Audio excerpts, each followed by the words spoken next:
this wouldn't have happened if my wife didn't hide all the trash bags in the house. Gamers, Cinco stole all the trash bags in the house, and I didn't have time to clean up my room, and it's all her fault. And because I didn't have time to clean up my room, I didn't have time to plug in my computer. So now I'm way behind on everything, and it's all Cinco's fault. Let's see. How do I plug in my computer? Does anyone know? Oh man. Oh yeah. My desk is covered in water bottles and cans. I just wanted to clean it up. No, I can't because I have to plug this computer in, and it takes like 12 minutes to plug the computer in.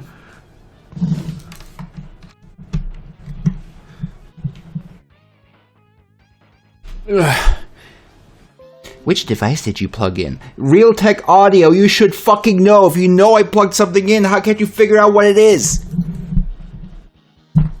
Fuck Realtek. All my homies hate Realtek. Alright. See one. The laptop power. Did you know the AC adapter for the ThinkPad outputs 16 volts at 4.5 amps. I don't know what you'll do with that information, but I hope it was helpful. So let's dig my computer mouse out of the pile of garbage on my desk that I couldn't clean up because somebody stole all the garbage bags in the house. There we go. Let's see.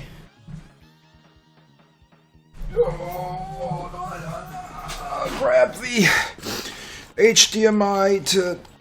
No, VGA to HDMI converter that's really more meant for, like, security cameras and shit than computers, but it doesn't matter because it works fine.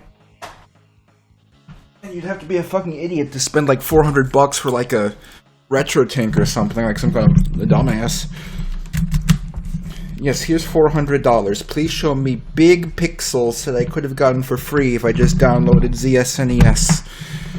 Thank you for the big pixels. Thank you, sir. May I have more big pixels? I'm going to buy a very expensive Sony PVM. Even though PVMs don't look like consumer CRTs, so I've really just wasted my money on something that looks exactly like an LCD. Let's see, let's get the little mini router plugged in that puts us through to a VPN so nobody knows that I'm actually streaming from, like, Saigon. Let's see. That. Okay, video, internet, power, mouse, audio. I think those are the important components. Gamers, I just want you to know, I just want this to be made blatantly clear, with no room for interpretation. No room to interpret this incorrectly, and no excuse to continue living your life the wrong way. Okay? So I'm going to make this... If I untangle my headphones, I'm going to make this abundantly clear the correct way you should be living your life.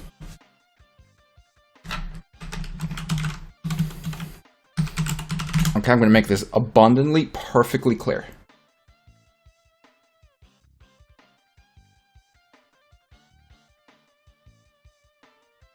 The only correct way to play old video games is not on a PVM. Throw your PVM in the garbage. It's worthless shit. It's on a piece of shit CRT from, like, your mom's basement or something. And you're not plugging that shit in with no SCAT cables, okay? You use an RF adapter. RF adapter, okay? None of this HD bullshit. This gives you the proper blending and everything that you're supposed to have in an old video game. If you're using anything other than this, and I will allow the yellow, red, and white composite, and I will allow S-video if necessary. But anything more than these, you're being a dumb fuck. You're being a stupid fuck if you're using anything more than these. And you're playing your games wrong. And also you smell really gross. And not in the cool way, like in the not cool way. Composite is fine. Composite I'll allow. S-video I'll only allow if you have no other option. But nothing above that. No fart cables, no RGB moron shit, no spending $400 on a retro tank like an idiot, no mutilating your console to make it output like individual like pixels the size of your mom. No. Stop it. Get a new hobby. Every time you think about spending $600 on a retro video game, just give it to me instead. I'll put it to much better use, like buying 600 Taco Bell cheese roll-ups. Gamers, I have iced coffee in my Batman cup today.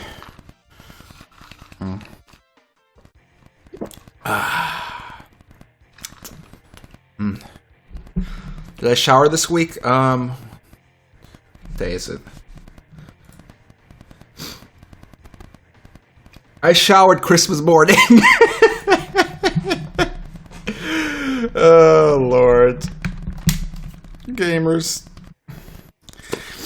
The fun thing is, I have an excuse for it now. I have a baby. I'm very busy with the baby. The problem is that excuse doesn't work because I showered just as much before the baby, so it doesn't work as an excuse, does it? Doesn't work at all. Oh, Lord. Gamers, I was very distraught this morning. I mentioned to Cinco that 7-layer combos are the best combos, and it sucks that they're hard to find because all of the stores only sell the disgusting pizza and disgusting cheese flavor combos with the pretzel on the outside, which is disgusting.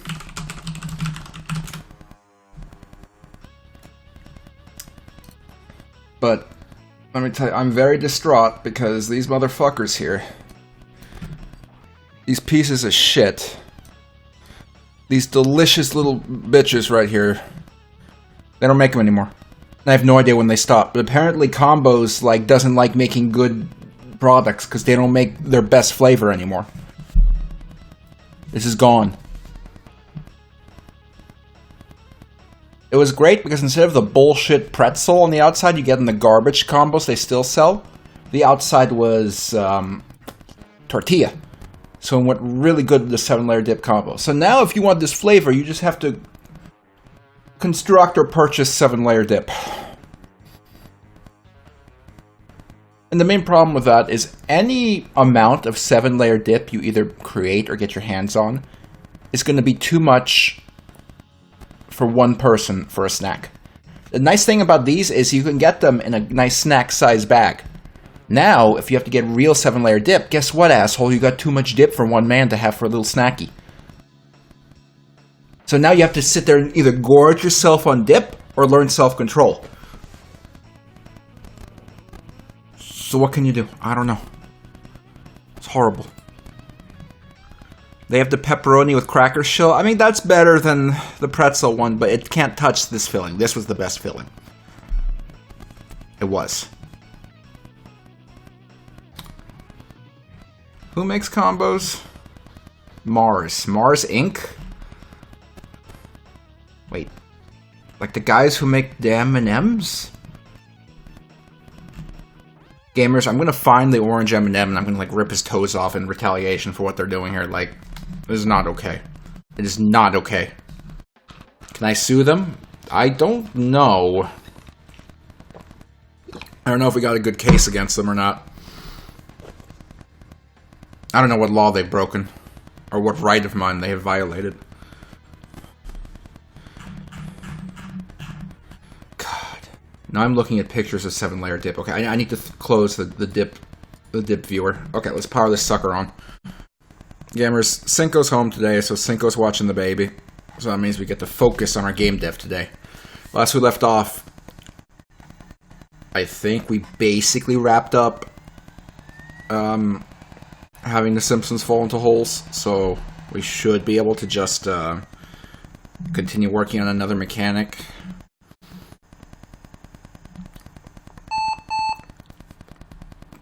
So here's the thing, we gotta keep in mind that before we can really start building out the level, we have to have all the mechanics finished, because you need to be able to go back and forth between rooms freely. So if we don't have all the mechanics built out and we decide to make a change later, we're in trouble because we're going to have to rebuild, like, basically all the stage when we have to recopy the files and everything. So, not the files, the events and everything. So, a little annoying. That's why we've been stuck in a test room for so long with these Simpsons, because that's all we can do right now. That's all we can do.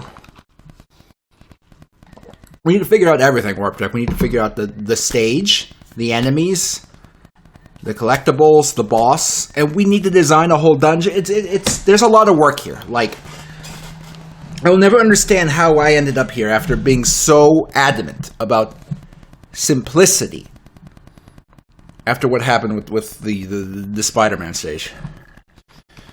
We managed to make something more complex than the Spider-Man stage. Should have never done it. Should have... hindsight... It's not even a hindsight thing. What was I thinking? Saying, yeah, let's just make a Zelda dungeon. Like, really? I thought that was going to be simple?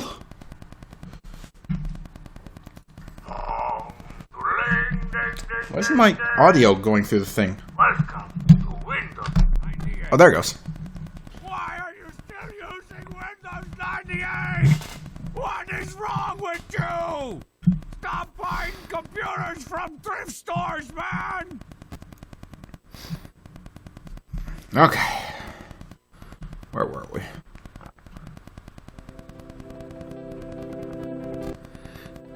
Alright, so... Oh, Christ.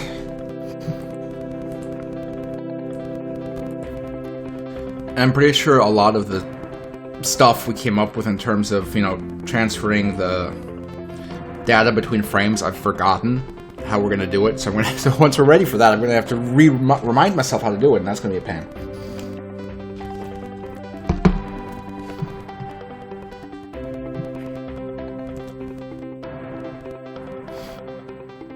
Okay, so last we left off, we got holes working. So we can successfully fall into holes. Both Simpsons can fall into holes.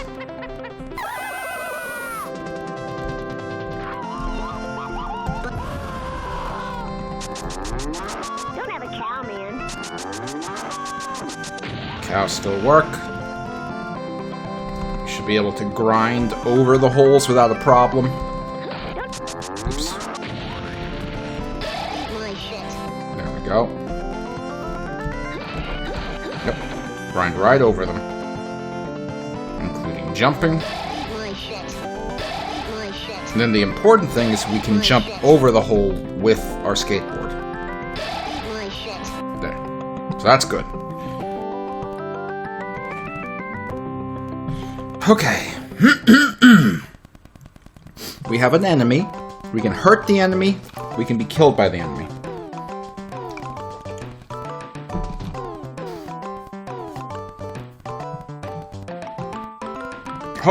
Homer's like Diddy Kong in Donkey Kong Country. He can just kind of walk around. Things don't hurt him, I want to say in Link's Awakening, like when Malin or Marin, whichever one it is, they're the same weirdo, is following you around. That's basically this. No, they fall in a hole as well. Anyway, it doesn't matter because that doesn't important. That doesn't important. Cursor, what is that there? Move that out of the way. Okay, so.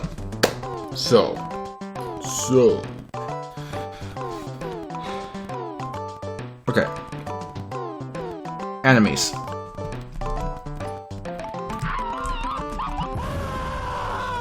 We have a basic little enemy that walks around. I think we should have a few enemies. We're gonna make a handful of enemies. We're not gonna go crazy with it because we're trying to get to the point where we can actually start making the level.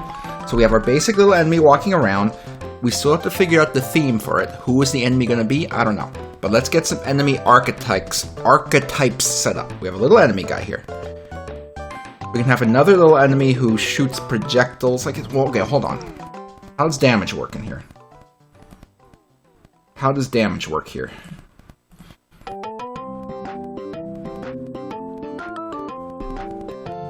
So we're gonna have to do events for each enemy.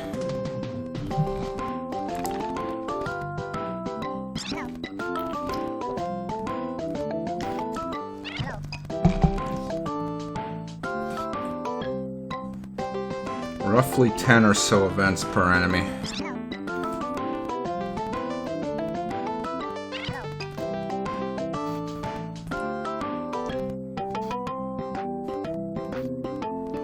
Okay. So we need a shoot man. Well, do we need to do this right now? We do. We do. We need to have the enemies worked out. Alright. So an enemy that moves around slowly, and then every few seconds shoots at the player. Okay.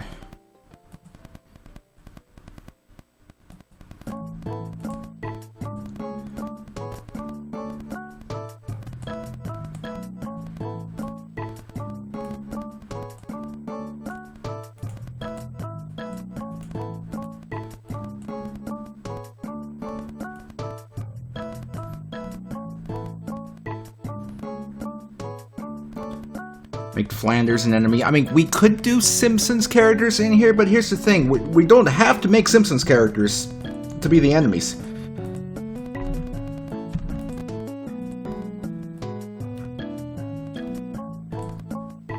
Oops, what did I just do? Oh god, what did I just do?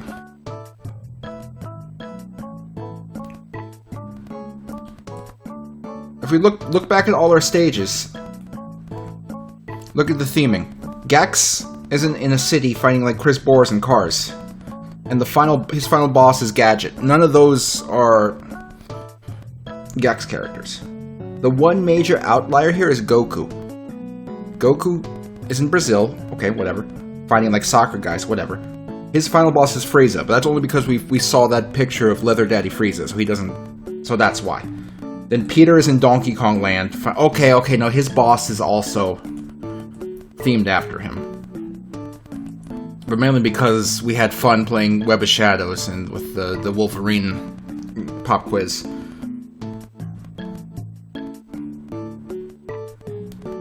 Okay, let me retract. The bosses do have a correlation to the player, other than Gex. Because Laura is fighting like modern, new Laura here. So the bosses tend to correlate in some way. But the actual stage and main enemies, they don't have to be linked in to the character so much.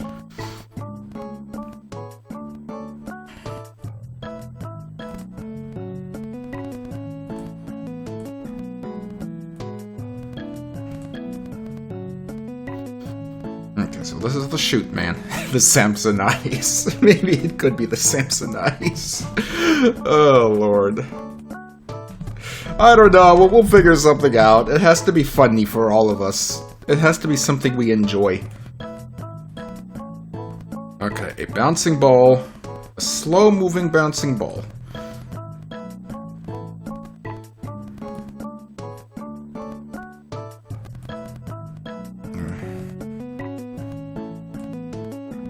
See how fast that moves.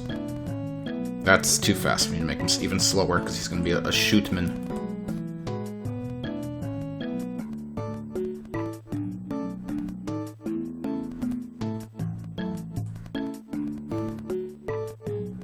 That's better for a shoot man. Okay, so he's going to be simple. He hits a wall, he bounces.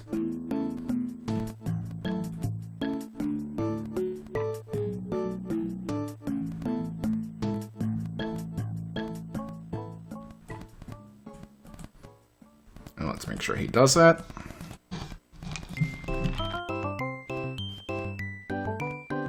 Yep, he bounces. Okay.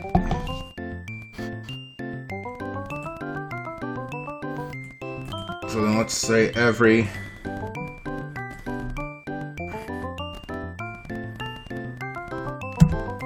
...3 seconds, he stops and shoots.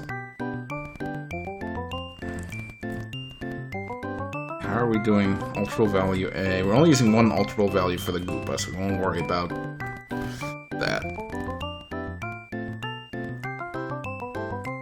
Okay, every 3 seconds, we stop Shoot Man. If Shoot Man is stopped, we're gonna add to ultra value C1. If ultra value C is greater than 50, something's gonna happen. For now, let's destroy him. But that's just, you know, to check. Okay. Moving around. Stops. He died. Good. Okay. So now he needs a bullet.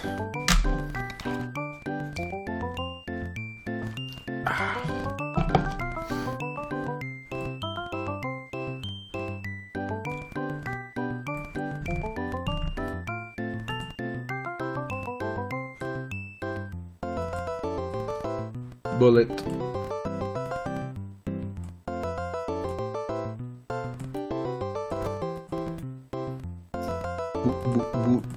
Bullet. That's the bullet, don't worry about it. It's close enough to a bullet. It's close enough to a bullet.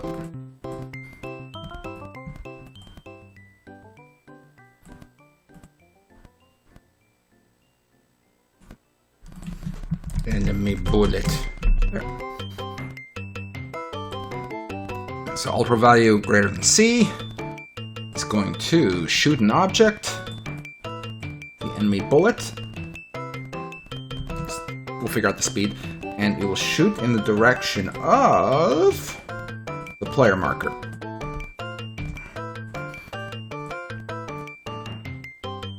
And then movement starts. So let's see if that works. So he walks a little bit. He stops. Oh no! It's a laser beam! That's not what we want! Whoops. Okay, a few things. If the bullet is outside the play area, it gets destroyed. And after we shoot the bullet, reset ultra value C, please.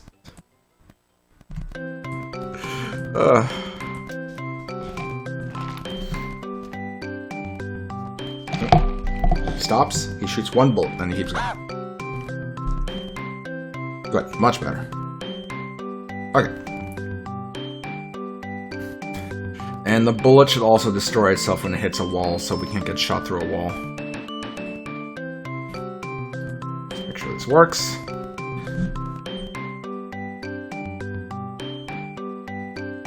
Yep, that works. Okay. Another quick thing, just for the sake of logic, both the Goomba and our new enemy, and any enemy, needs to bounce off of the holes. So, if we collide with hole, bounce.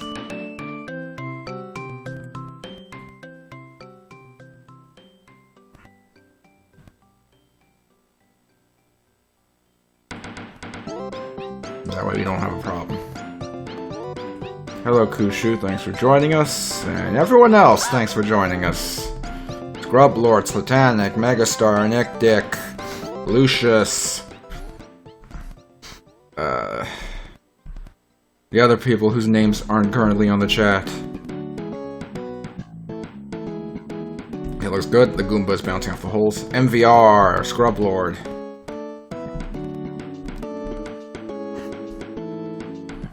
Okay, the enemies are bouncing off the holes, which is exactly what we want. Good. Frank Galax. Pickup shots.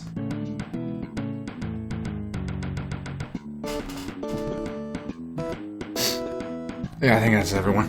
Okay, let's see. Let's move our test bullet off screen. Enemies are using bouncing ball movements, yeah, so they just kind of move around, like, absent-mindedly. Sinisto, were you here the whole time? Thanks for joining us.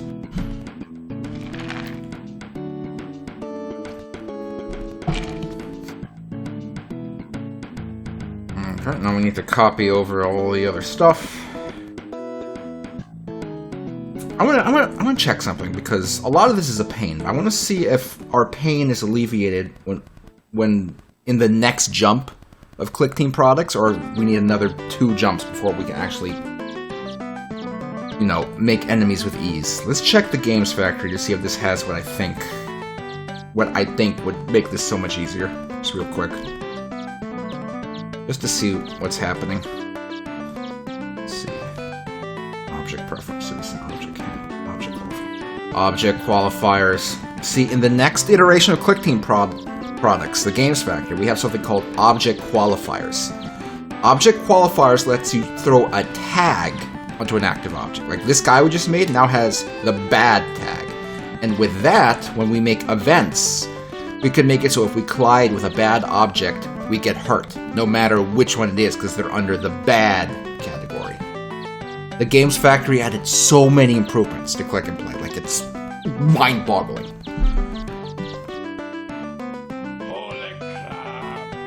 It makes me wish we were using it, but I know it's the limitations that make this fun, which is why we're doing Klik and Play.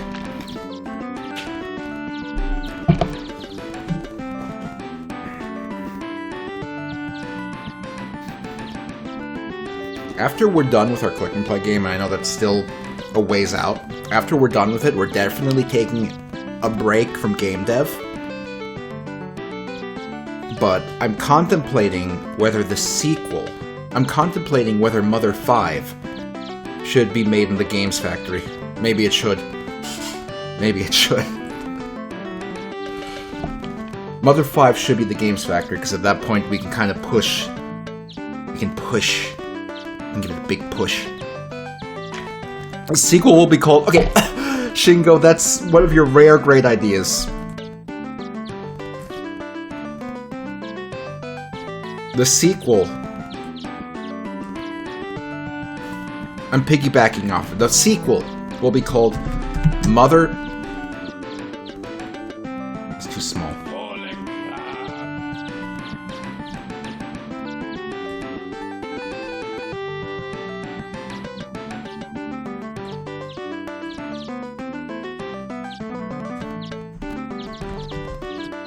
The sequel will be called Mother 5, and it will have the subtitle Silk Song.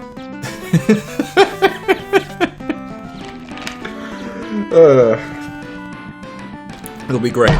It'll be great. It'll be great. God. What am I doing? I'm making the video game. Oh, Lord. Okay.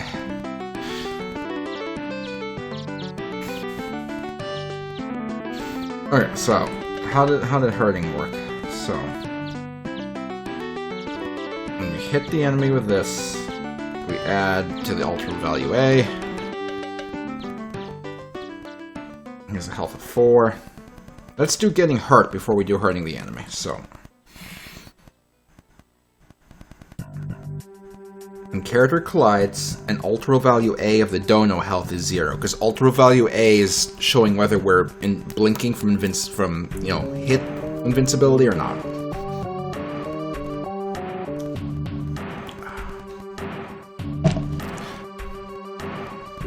My one real hope for Mother 4, once we're finally done with this, and I've set it up to work well enough in a modern computer, my one hope is after we release this, that some streamer / YouTube person, I don't want to say influencer, some streamer or YouTube person, not a big one, like a medium-sized one, just unconnected to us. I'm hoping that one of them, for some reason, finds it and does a full playthrough of it. I just want to see someone disconnected from our stupid little circle jerk of 30 people here. I want to see someone outside of us play through it. I just do. The whole game. No, Chris Boers doesn't count. Chris Boers is too old to do that.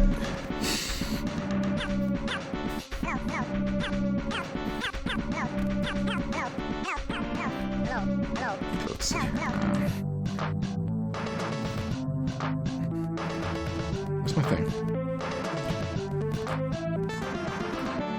Okay, when homie collides with shoot man.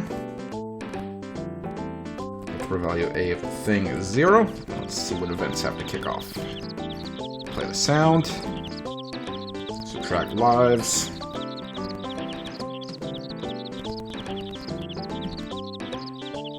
Flash them.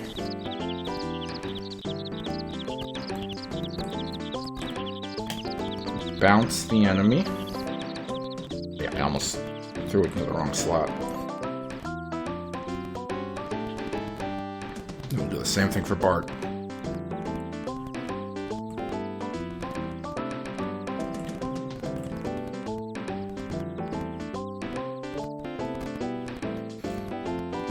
Like, I know I said this before, but like one of my my favorite thing I've ever contributed to the internet and society, my absolute favorite thing, is the Peter No videos, because every once in a while I will see someone reference it. Someone who has no idea who I am, and I have no idea who they are, and they'll reference it. It was very satisfying to know that I had some funny influence on the world a little bit.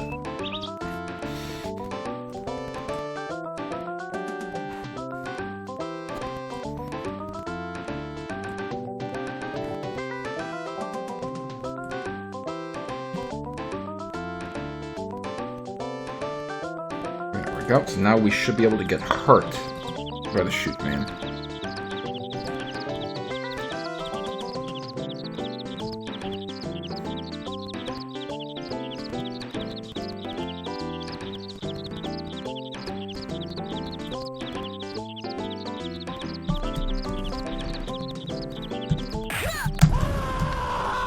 Okay, so let's switch to Bart so we can get through here. We take damage. Yep, we took damage there. Now let's make sure that homie can take damage. Oh, homie's stuck in the tunnel now. Oops. It's too small of a space for Homer. Shit. Okay, let's get through here, and then we'll become Homer.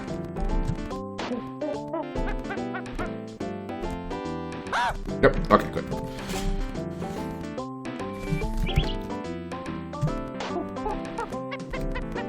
Butterfinger. Okay, I didn't hear Bart Butterfinger the first time. I had to check.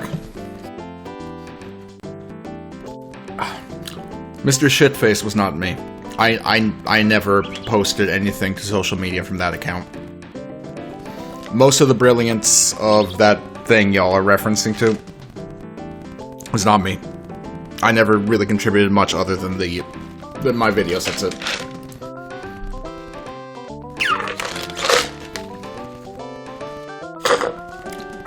Alright.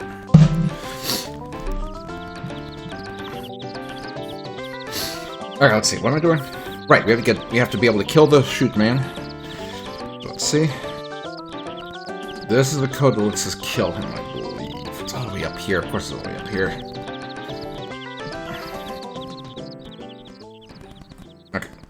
We'll filter by the damage object. It's going to make it easier. Right? Yes, it will. Okay, so when the Bart weapon collides with shoot man, animation is playing, only once in a loops. So let's just get this is all going to be a little tedious, so we got to do something. Your laptop's fucked up, scrub lords. Ugh, it sucks. Do you game on your laptop? Because if you don't game on your laptop, you can probably get like a cheap laptop that used to be used by businesses and be able to do everything you need on the internet without any problem.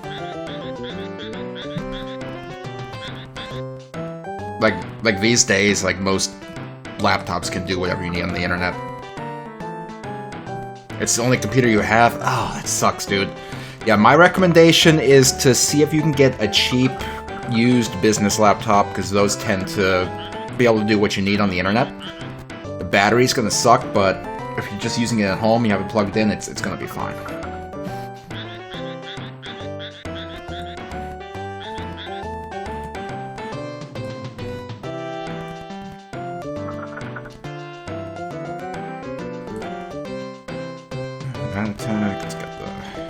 Heart attack. Some of those, every. Oh, don't bother with a Chromebook, Scrublord, because then you're gonna be limited by the operating system. Just get a Windows used business or university Windows laptop. Megastar has a good suggestion. Check a surplus store. Yeah, don't bother with Chromebook. Just get a cheap, like, Windows laptop from, like, a few years ago. You'll be able to do whatever you need. Every enterprise laptop I've seen, the battery has sucked ass, but at the end of the day, you plug into a wall, you're fine. If you really need to be portable, just get like a battery pack or something.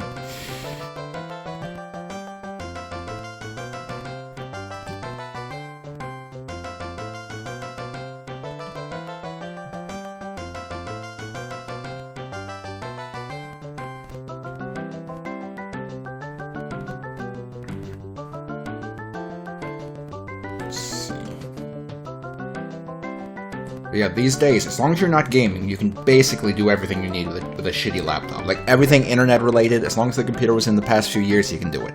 Everything. You don't need to worry about it.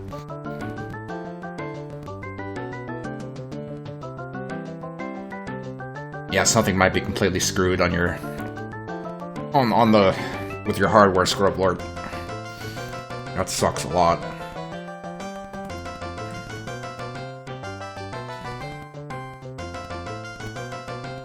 Cow, we need to make a bullet.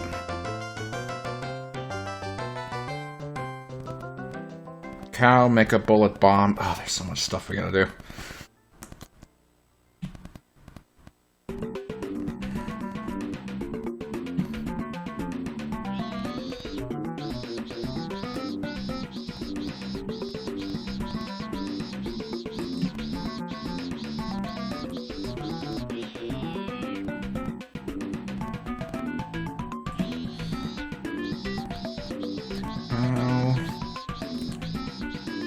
Ooh, hey.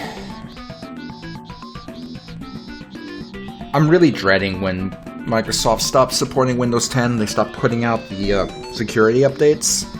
Because obviously for a period after that, you know, Windows 10 is still fine to use, especially if you're not an idiot and you know what you're doing.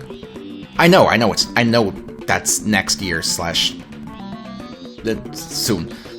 But for a period after that, it's fine. Like, as long as you're not an idiot, you're more or less safe. But at some point, it becomes a liability to keep running it without, you know, security updates. And then, I don't know. I don't want to use Windows 11. I really don't. Like, Microsoft has made it plainly obvious that they don't give a shit. And they're gonna fuck you over as much as they can with Windows 11, so I don't know. Oh no, man. Baby just said wah. I heard her. I heard her say wah. Okay, what else do we need here?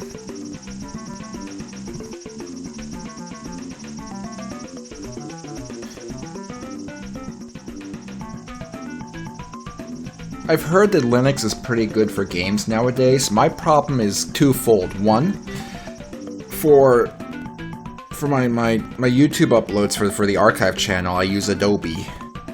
And Adobe apparently is a pain in the butthole on Linux, if you can get it to work at all. And then two, I know I haven't done it in years, but I want to have the option of playing VR if I decide to do it, and I feel like Steam VR just wouldn't work well on Linux. I don't know. I just feel like there's too many little gotchas with switching to Linux. I don't want little gotchas.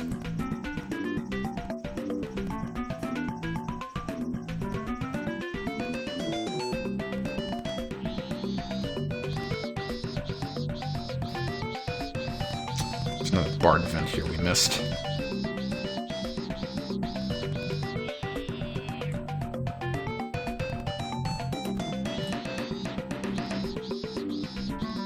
No, I know you're right, Valve, Linux, but I don't know. Like, I've only surface level kind of skimmed on the internet about people's experiences with Steam VR and Linux, and what I saw wasn't great, but I didn't do a lot of research. It was very surface level research. It could be fine for all I know.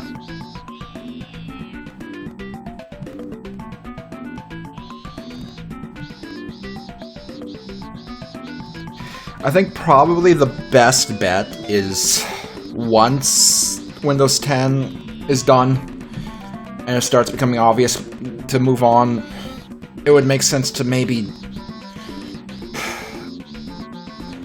I don't know. I guess at the end is just... Because here's the thing, dual booting Linux plus Windows 10 is not the way to go, because at that point you're just going to be using Windows 10 all the time. I think the best bet is to just back your shit up, set up Linux on your hard drive, and then set up a Windows 11 partition on it as well that you only use for the occasional thing that doesn't work.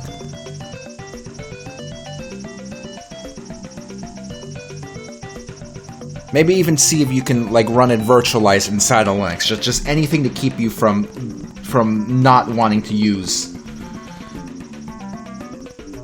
Anything to keep you from just running back to Windows. I don't know. Man, I don't know. There's more important things to be upset about these days than fucking Microsoft and Linux and all this shit. It's hard to focus on that.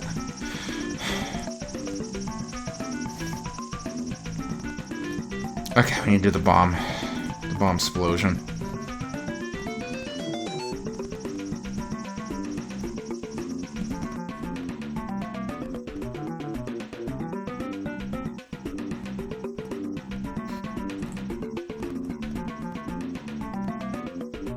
Alright. The enemy should be fully functional other than its bullets once we finish this copy part right here.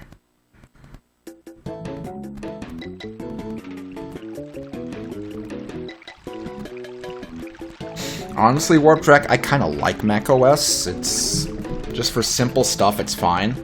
My problem is there's no point to go from Windows to Mac because you're still going to be under the same level of,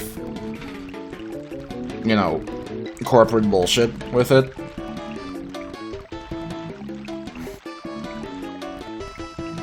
Like, here's the thing, I would not be going from Windows 10 to Linux for reasons of I don't want to be spied on. Because at the end of the day, this device right here is the device that I use more than my computer, and this is absolutely getting me spied on much more than any operating system. So all my shit is here, and it's going to get me spied on regardless. So me trying to go from Windows to Linux would not be a thing about privacy. It would be a thing about I don't want Microsoft to fuck me over with shoving like Edge down my throat and whatever new products like Copilot and all that other shit on me. So it would be more about having control of my computer than having privacy. So in that regards, macOS actually wouldn't be that bad. The problem is macOS would be even less compatible with games and VR, so it doesn't matter.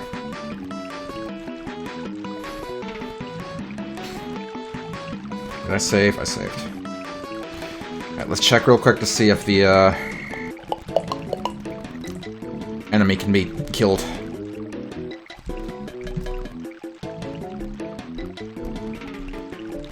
Come on, Klik, play catch up. Jesus.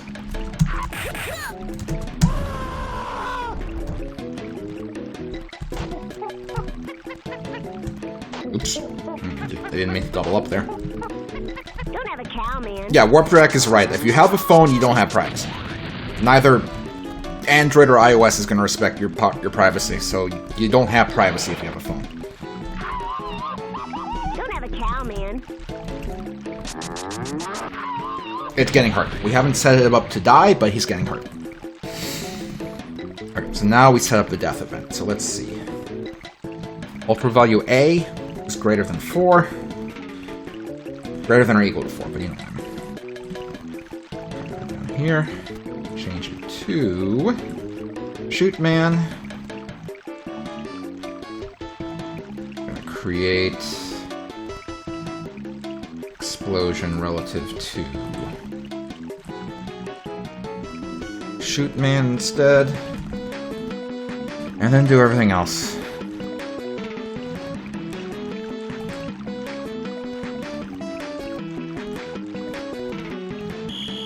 Where's the rest of the events? Destroy. Is it just destroy? That makes it easy. Okay, so now we should be able to destroy him in addition to hurting him.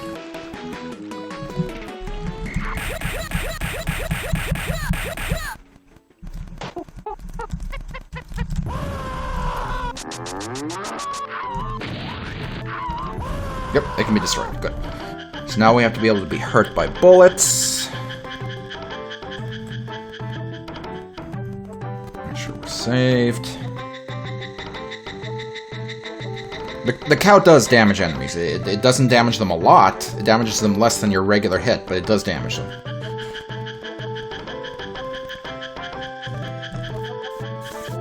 Let's see. Did I finish my coffee? Yeah, it's just ice now. Wow, it's already been 44 minutes? How'd that happen? When did that happen? Who did that happen to?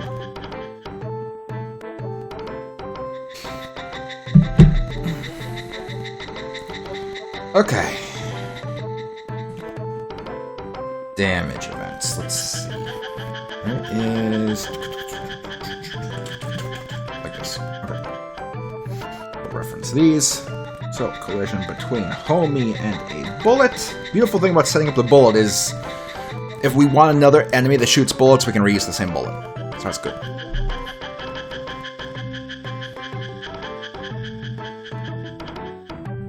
Oops. Fuck. Yeah, let's unfilter before we delete that because I'm worried that it's gonna, like, take a big shit. I'm worried it's gonna take a big shit if we delete it without unfiltering. I'm really worried about corrupting the events. There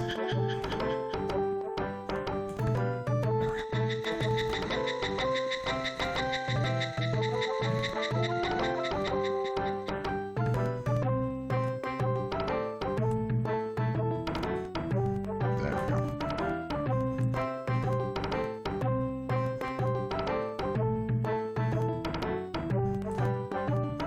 And then that should just straight up destroy the bullet. Do the 2 events for Bart.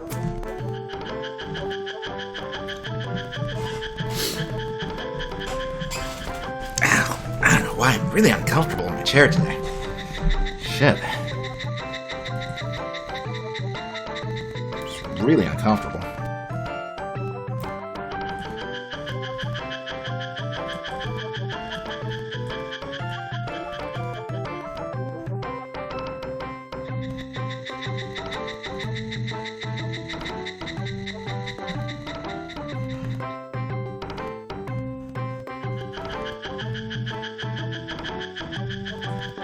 What did I do? No, I'm good. Okay.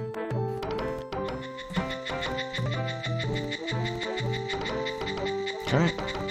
Then the second Bart event.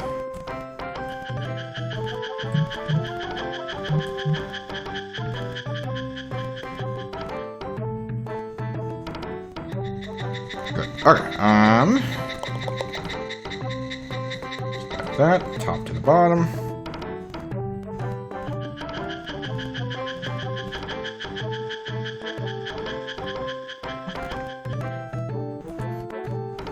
Now the bullets should hurt.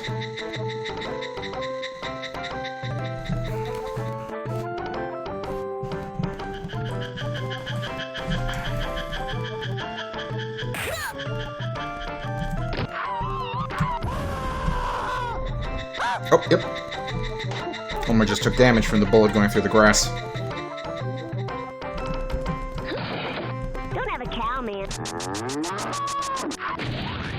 Butterfinger. Yep, we're taking damage. Good. Good, that's working. The ordering's a little wrong here. We'll just have to make sure to bring the icons and everything to the front before we actually, you know, set up a real level. Eat my shit. Okay. So we have a regular enemy that walks around. We have a shooting man that moves slowly and shoots.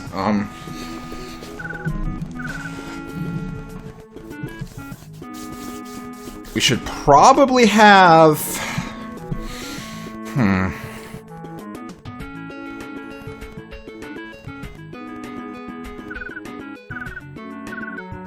What can we do here?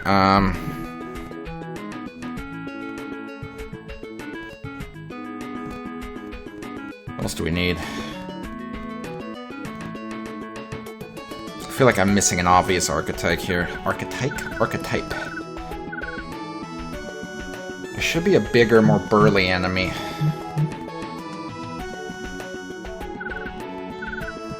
Do we need... Well, how many types of enemies do we need in our dungeon? Because the boss is going to be its own thing.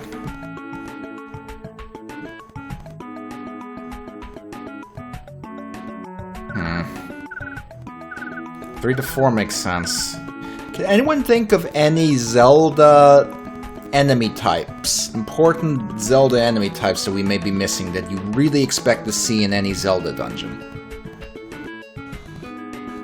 Like that if it was not in the Zelda dungeon, you'd be confused.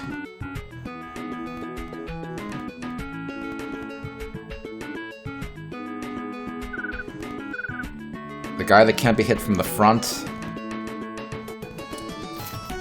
Not a bad idea.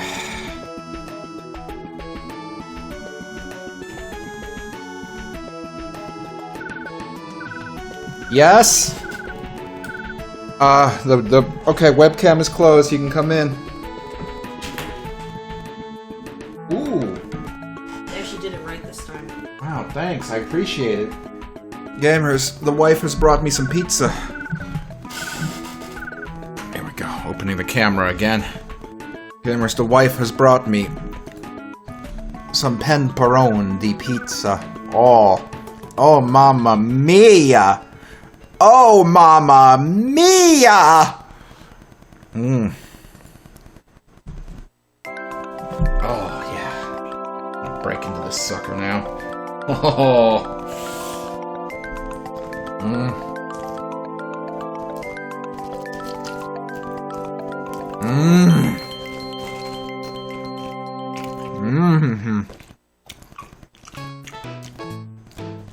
I was right, Nick Dick. Brought his wife pizza and asked for it.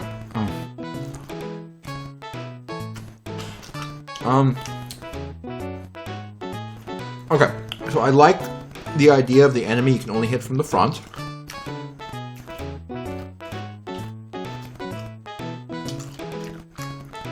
I'm trying to think. Okay, so I feel like the enemy you can only hit from the front.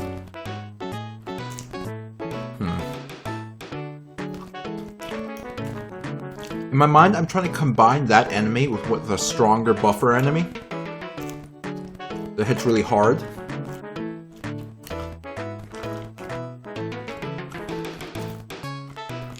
I'm sorry, an enemy you can only hit from the back. Not, I was saying front. I don't know what's wrong with me. I'm thinking like a double high enemy that moves kind of slowly, but only moves in 4 directions, so you can make it a little easier to code this rather than being a bouncing ball. It should sense the player in front of them, and if the player's in front of them,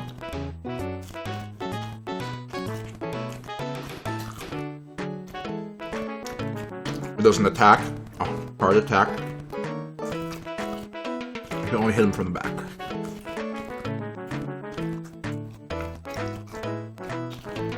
It's gonna be a little bit of code, but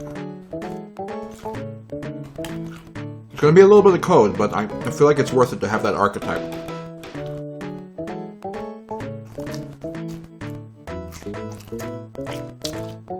I'm gonna...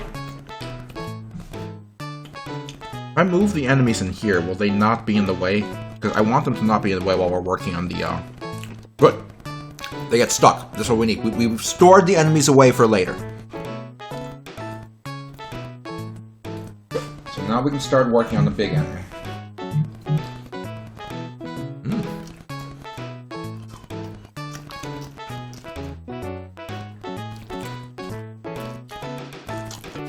Oh my god.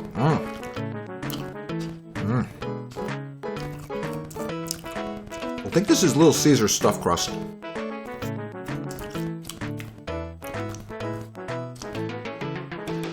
Little Caesar's is really like There's no reason to buy Pizza Hut or Domino's these days. They're so expensive that you might as well just go get real fucking pizza from a real mom and pop place. Little Caesars is still cheap. That makes it worth it. Just for the price.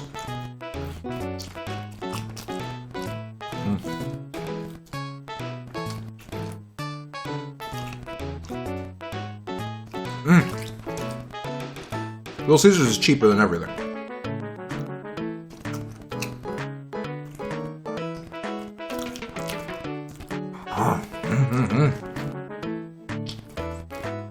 I'm so glad that Pizza Hut's patent or whatever on stuffed crust pizza ran out a few years ago so that Little Caesars can do it now.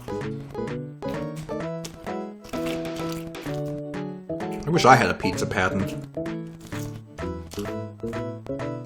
I'm gonna file for a patent on putting a circular lithium-ion battery on top of a pizza that you can use to charge your phone while you're eating pizza.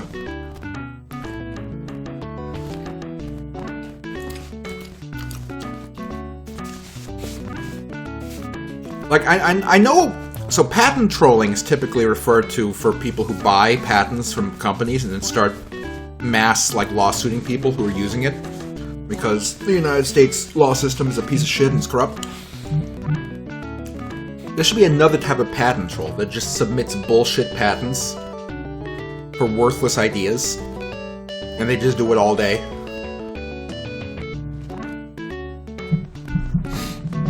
I could do that. I'm smart.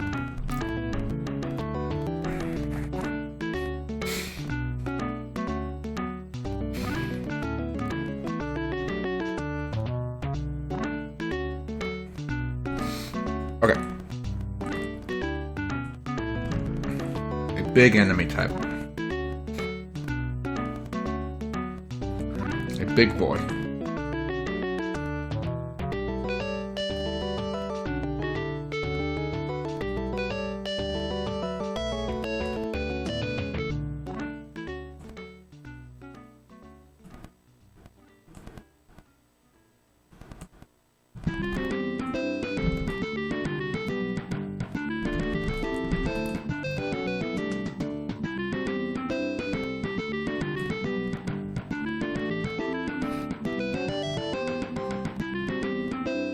No, he's looking this way. Ooh, that's a horrible arrow. Yeah, that's for him looking this way.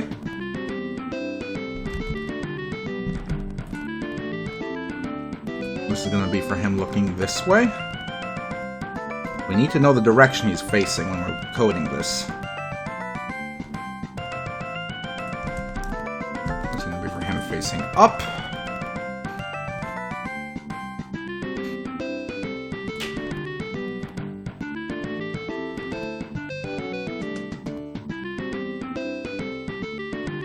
Go.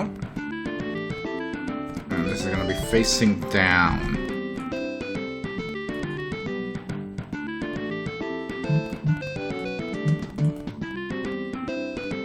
There we go. Alright, so now we have our enemy here. Big boy. So the movement still has to be bouncing balls. We have something to work off of. We're going to set the number of angles to 8, only because we literally can't make it 4. The engine doesn't allow you. We'll have to code it to be 4.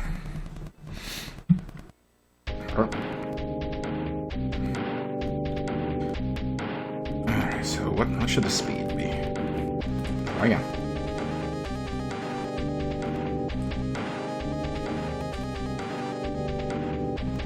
It's a decent speed to start.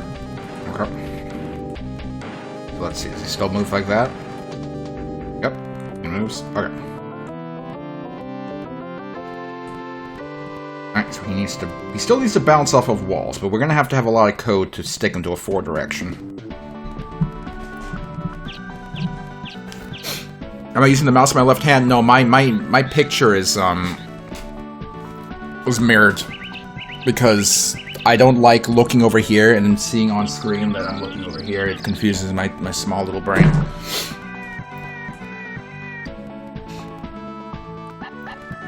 Let's see. Okay. bounce off of walls. Okay, so Cinco just went, ew, I have a hunch the baby pooped. Okay, so we need to stick him to 4 directions. So we have to have code to account for the diagonals. So if we're facing up right, we have to go either up or right. We can't do this indecisive thing. There we go.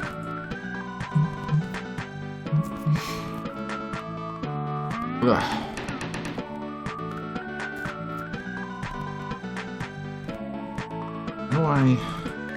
It's never a quick way to do it. Okay, that's fine.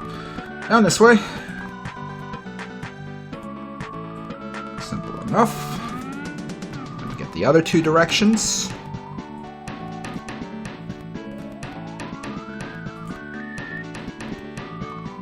And the last direction, so now we should be constrained to just 4 directions.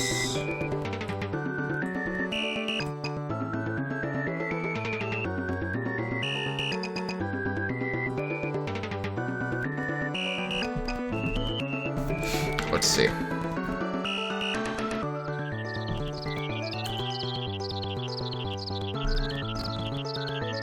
See how he's just bouncing back and forth? He's not even considering going on the diagonal. And then he went up, he didn't go on the diagonal, just straight up. And then back down. Good. So he's stuck to 4 directions. So I have to also make it so he bounces off of floors, because of course we do. Not floors, holes.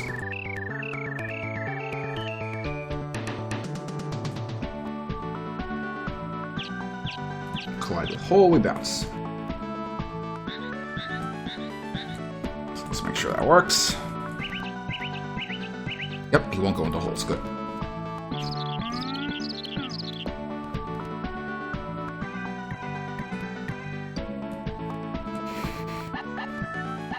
Okay, so let's say if alterable value C, we're going to use alterable value C to control whatever attack we do with this guy. So if alterable value C equals 0, then every 2 seconds, we're going to have him look in the direction of the player marker. So let's see what this does, because I don't know how this is going to work with our 4-directional movement and everything.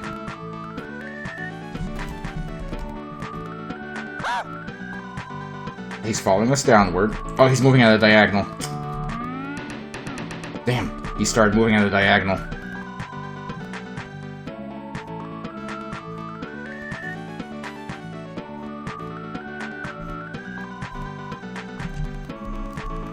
Shit.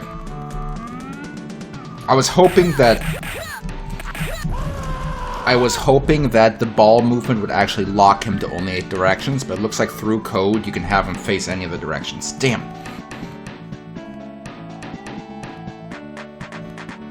Complicates things. Because now we have to set up just a few events to have him only turn towards the player in those directions. Okay.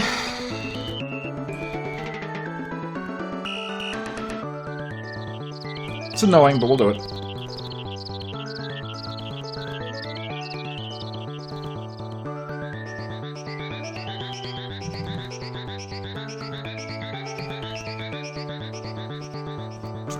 Okay, I'm thinking this through, and the way code works, it goes, order from top to bottom. If we have code that says if players to the left, look to the left, and then code that says players below, look down. The problem is, what if we're below and down? He's going to face in whichever direction was last run. So in this case, he'll go down. And then once he's on the same vertical level as the player, then he'll turn left.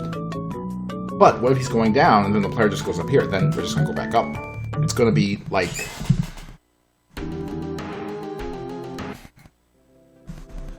It's going to be annoying. Shit.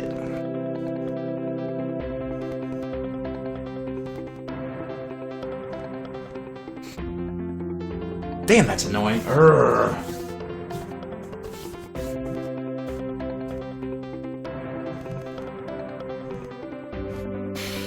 if we could set these directionators here, if we could set these up with OR events, so if we could check for a number of directions, that would be better. The problem is that doesn't work that way. See, if we did this, it's going to check random directions. So every time it hits this event, it's going to pick one of these directions to check for instead of checking for all of them, which is stupid. Incredibly stupid, but that's how this works. And I'm just now realizing I'm looking at the numbers. We can do this with math. We can do this with math. I'm being dumb. Okay, because the directions all have numbers. So, if the direction is greater than 0, but less than 8, we'll have him look in one of those directions.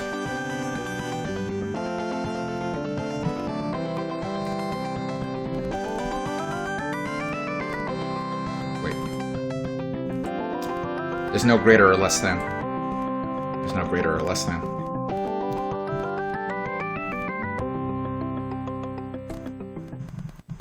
That means we have to throw the direction to an alterable value, which is annoying, but not the end of the world. So up here where it says always, we will set alterable value b to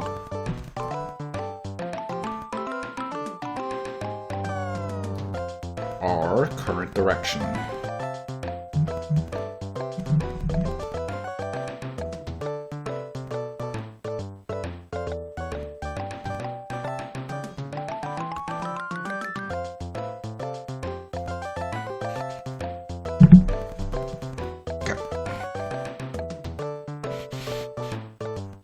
Alright, so...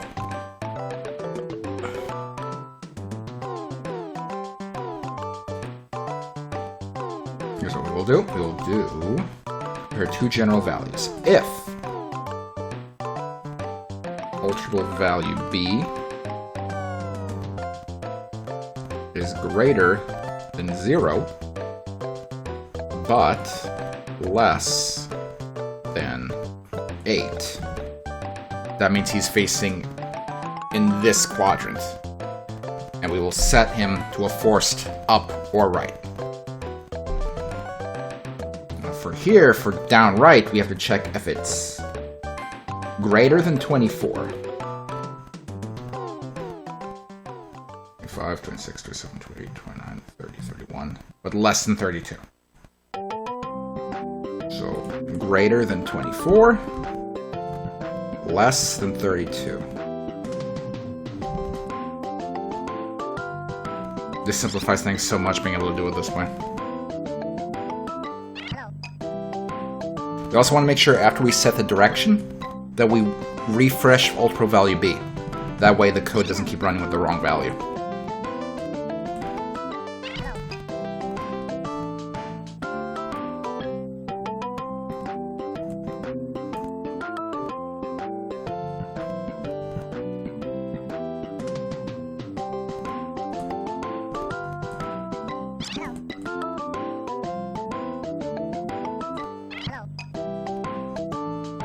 Okay, next, the bottom left quadrant. Greater than 16, less than 24.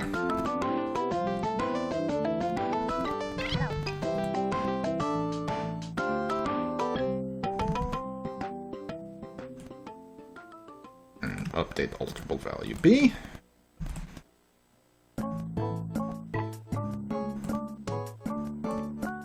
Good. And then the final quadrant is going to be greater than 8, less than 16.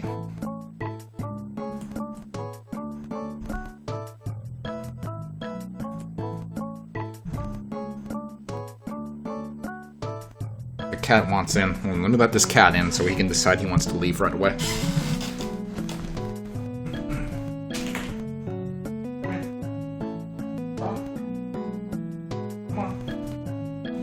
Alright, cat has been allowed in.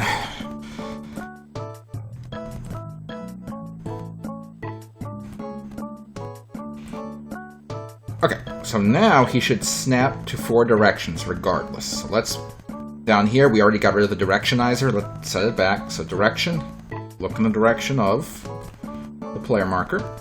And now let's see what happens. Theoretically, he should be moving towards the player, but also be confined to 4 directions.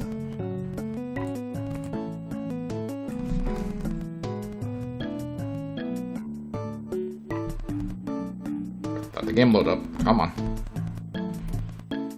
Oops. Wait, what? I know what happened.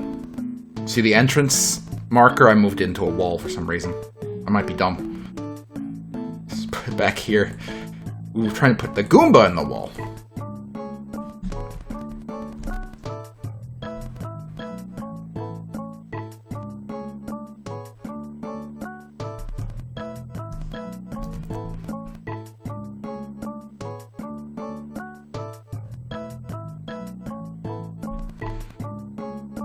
Trying to see how well he's going to track the player.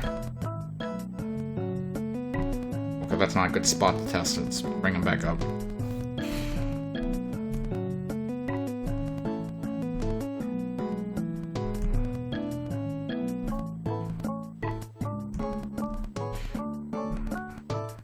He has a tendency to overshoot.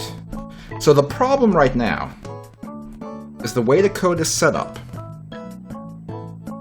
Is it's looking for this quadrant, this pie, this slice of pie. And if the enemy is facing any of these directions, then the game is going to make it randomly go either straight up or straight right.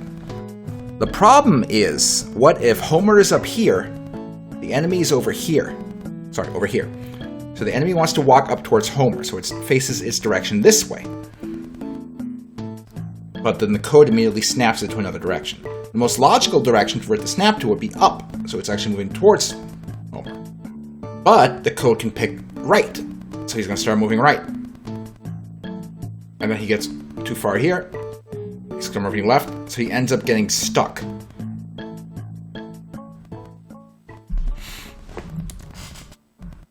So rather than full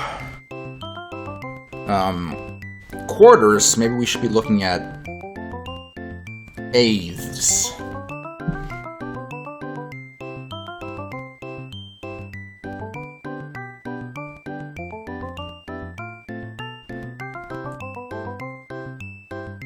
That's the direction. So the top right would be 0, 1, 2, 3.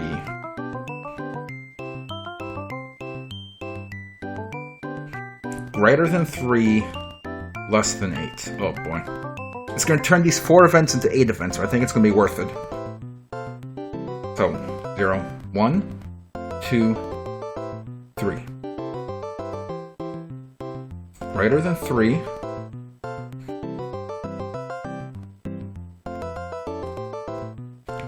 Because here's the thing. The direct diagonal direction has to be accounted for by one of them. So we have to grab it one way or another. So greater than 3, which will include this one, less than 8.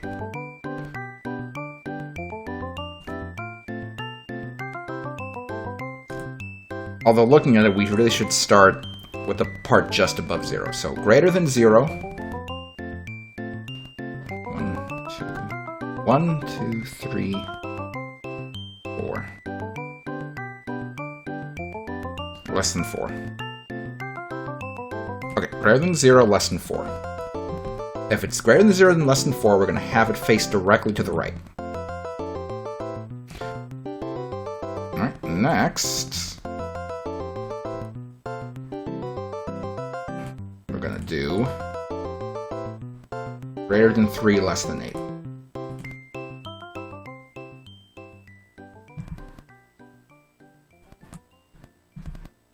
And that's going to make it face directly up.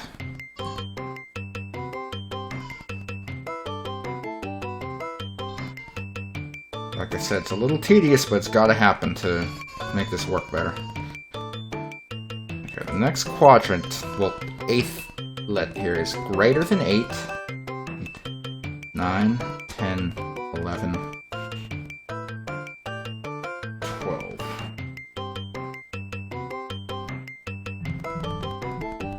Let's say less than 12. Greater than 8, less than 12.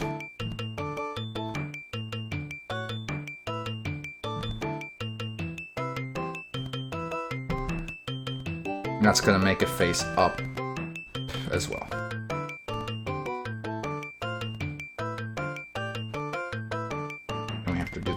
other chunk of it.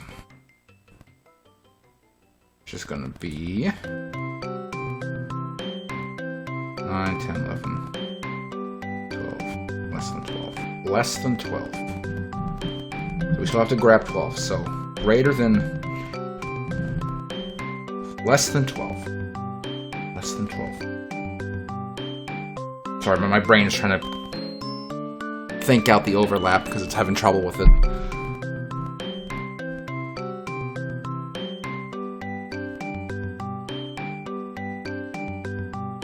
Nine, 10, 11. Greater than 11, less than 16. Okay, it took me a second, but I got it.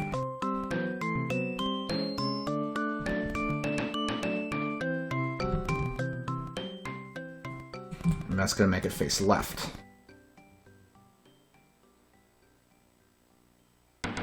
Right, up, left. And there's going to be another left quadrant here when we're done. Okay, so this quadrant. There are 8 lets. I don't know what you call an 8th quadrant. So, greater than 16? Less than 17, 18, 19, 20. Greater than 16, less than 20.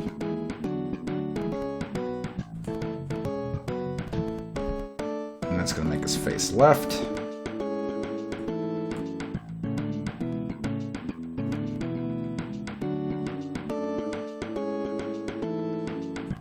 Okay. Less than 20. Then greater than 19, less than 24.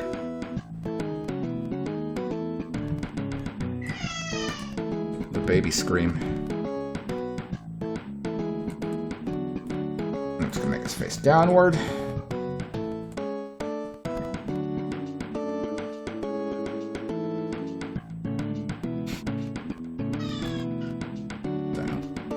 Next bit. So, greater than 24, 25, 26, 27, 20. Less than 29.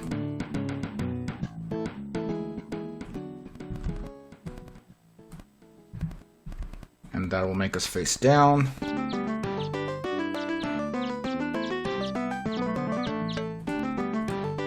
Then the last bit. 25, 26, 27, 28.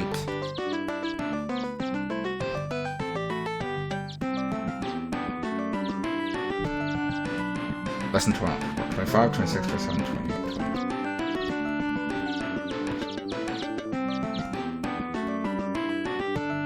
Greater than 28, I think.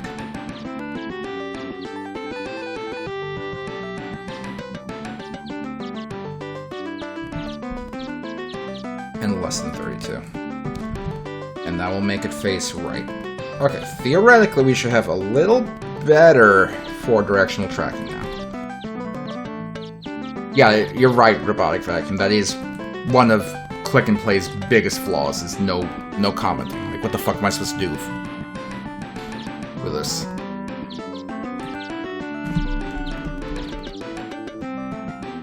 Okay, you should start tracking us.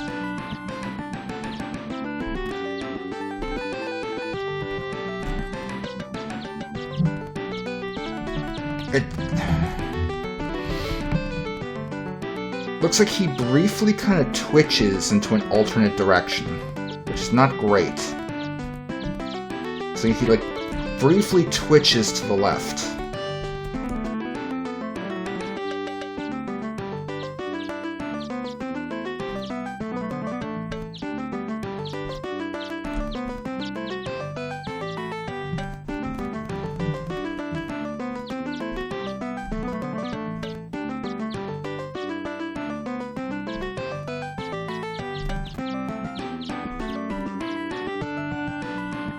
Why does he briefly twitch? The code should be covering every single direction.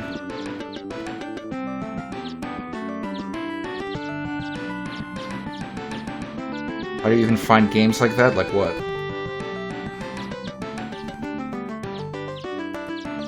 Greater than 0, less than 4. Greater than 3, less than 8. Greater than 8, less than 12. Greater than 11, less than 16. Greater than 16, less than 20. Greater than 19, less than 24. Greater than 25. Less than 29, greater than 28, less than 32. I'm not sure. Why he briefly blinks.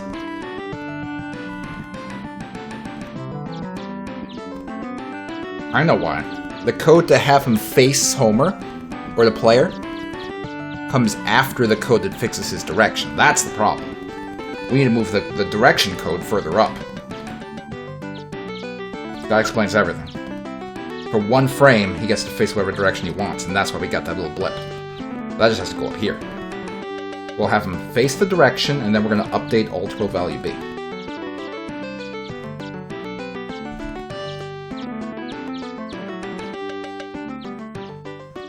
There. That should fix it. Now the ordering is correct. Ordering is vital in this kind of thing.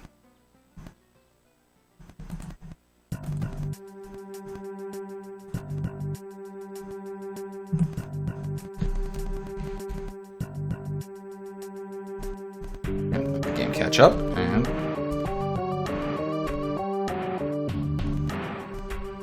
okay, see how he's not blipping a pixel to the left or right now? That's all it was. It was all the ordering.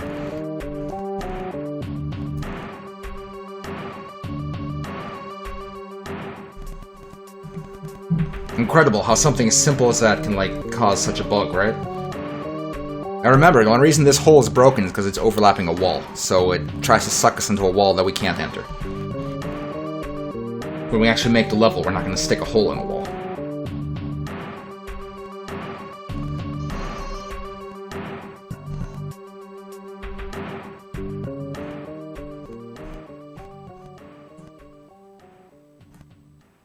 Let's also move the hole bouncing code above the direction fixing, because we want to make sure that the direction fixing has as much of a chance as it can to fix as many direction problems as possible.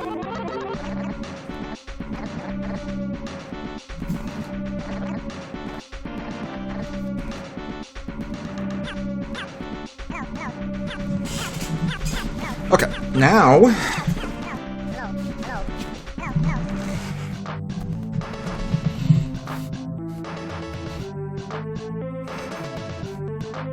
what should we code next? The attack or being able to hurt him? We should probably code being able to hurt him, because that's going to be the next most, you know, brain-consuming thing.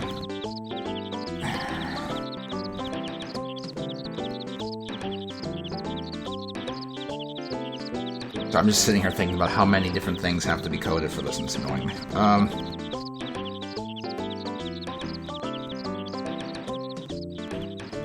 Alright, start with the Homer attack, and we'll use that as the basis for everything else. So, Homer attack is overlapping the big boy. Animation is playing only once.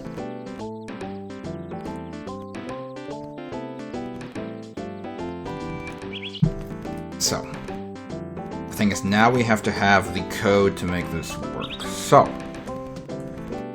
if the Homer attack is overlapping the enemy, and the enemy is walking to the right,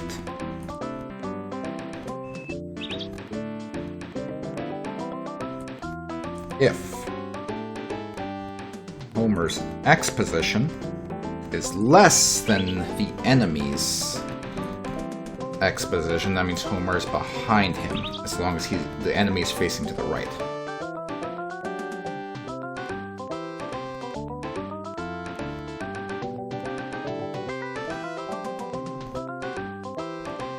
I feel like we should also clamp some of the verticality a bit.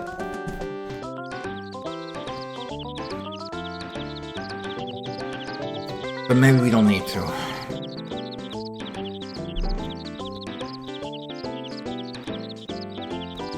Okay, so if we hit him like this, let's play a sample, an uninterruptible sample from this game as a test. Which one? No. No. No. Get the fuck off my property! No. That's more of a it didn't work sound. Chicken. Are we mad because we're bald? Let's play the bald sound as a debug. So right now, he doesn't get hurt, see? Why is he going at an angle? Why did he go at an angle? What just happened?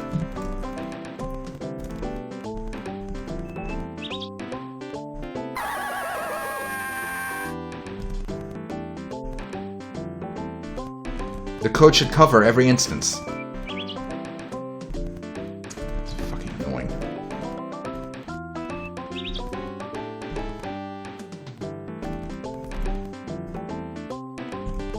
Are we mad because we're bald? Okay, you see how that time that triggered it? But we were way below him? So we do need to have Y clamping, otherwise that's gonna happen.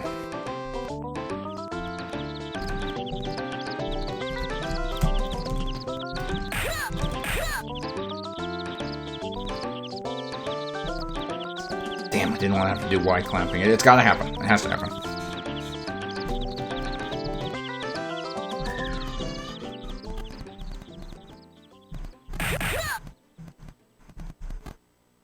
Are we mad because we're bald?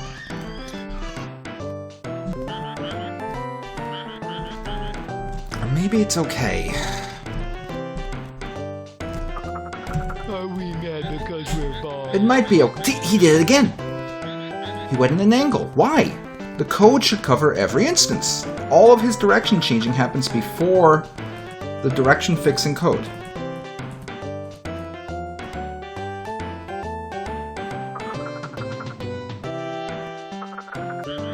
Although I am noticing that the bounces here are not updating ultimate value B. So that might be part of the issue. Let's fix that.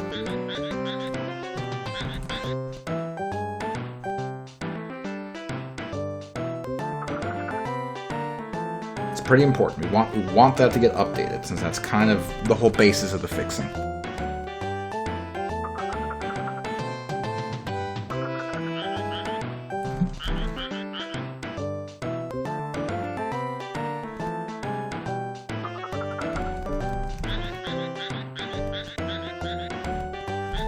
That makes sense, actually. It does make sense. If I wasn't correctly updating ultra value B there, it's gonna get busted up.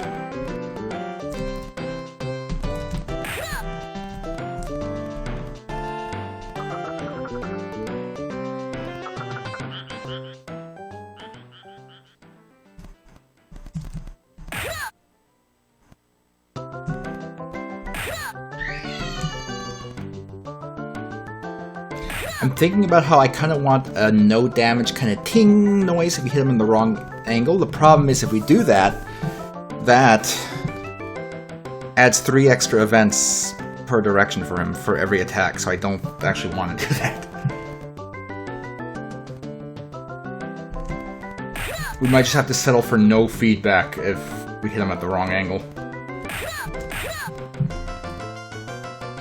We might have to settle for no feedback if we hit him at the wrong angle. Only feedback if we get the correct angle. And I'm thinking at this point we're not going to do clamping in the other direction because it's just going to... It'll be fine. Let's just get the rest of this set up.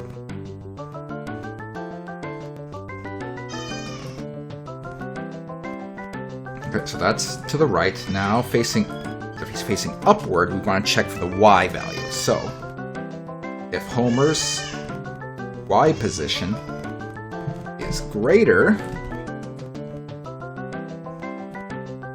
than Big Boy's Y position, that puts us below him.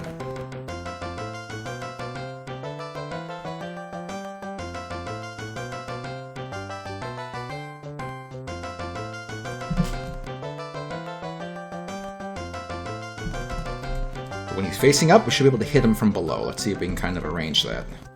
Need him to face up. It didn't work. Oh, hold on. Why didn't it work? I know why it didn't work. It's because I'm an idiot and I didn't copy over the event. Ugh.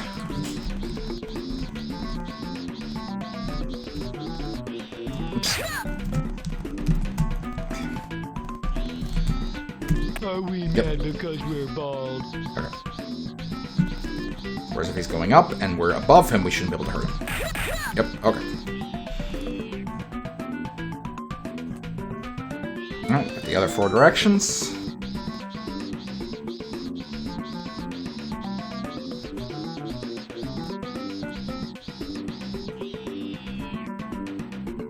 Alright, this would be for him facing left. And that's just a swap of the greater than less than. And then 1 more for facing down.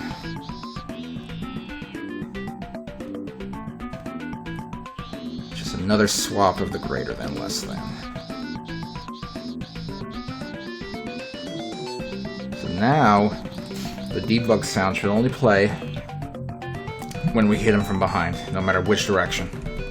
Let the game catch up, come on. Are we mad because we're bald? Are we mad because we're bald? Why didn't that one trigger? Are we mad because we're bald? Are we mad because we're bald? Are we mad because we're... Weird how sometimes it doesn't trigger. Oh. Look, this is checking for facing up instead of down. I'm an idiot.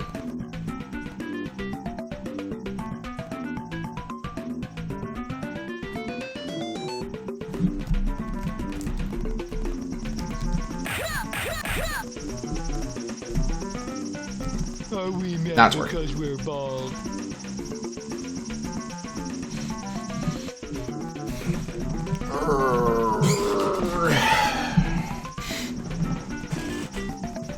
Okay. Before we copy this over to the rest of the attack types, we do want to make sure we kind of finalize the damage thing. So let's... Before we do that, though, I want to work out him hitting Homer, or Bart, or whoever's in front of him, when the player's in front of him. So... There's a few ways to do that. I'm going to opt for what's hopefully going to be a simpler one. We're going to do like a scan kind of thing.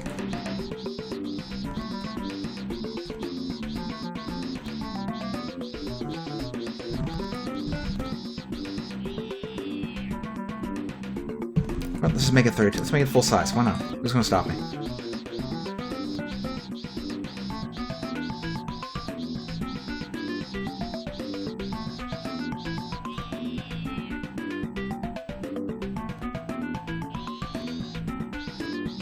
Scan. Okay.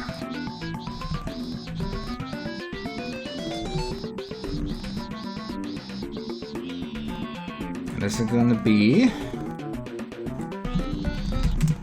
Big Boy's scan.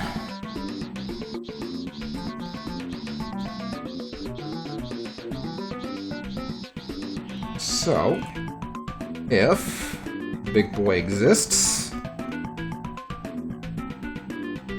then every... We'll start with 1 second and we'll tweak it if needed. The 1 second he will shoot an object. We might not end up doing shooting, we might end up doing something else, but we'll start with this. He'll shoot a scan out in the direction he's facing. So let's see how that looks to start with. Okay, 1 second is not often enough for how I want this to work. Or is it? It might be okay. We'll tweak with it later. But what I do want is I want the scan to disappear after, like, it gets far away enough from him. So let's see what we can do about that. I don't remember if objects that are shot out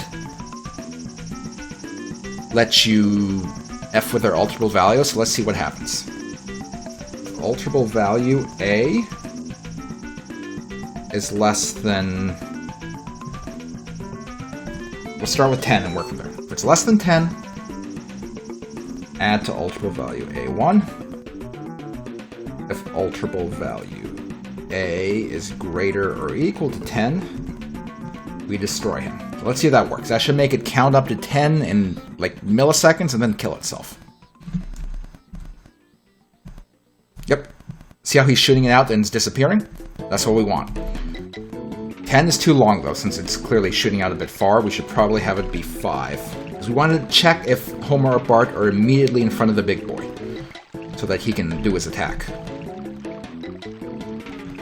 but let's try 5. And let's... No, we'll leave it as 1 second for now. We'll tweak the timing later. 5 is too short. Okay. Let's split the difference and try 7.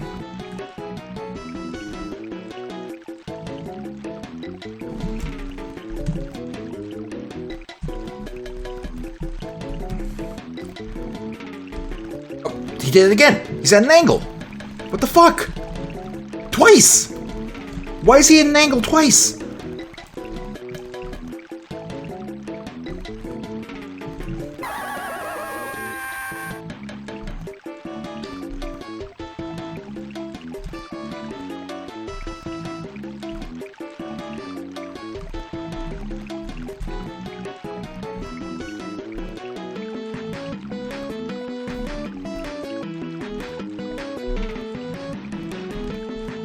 Okay, I have a theory that he only ends up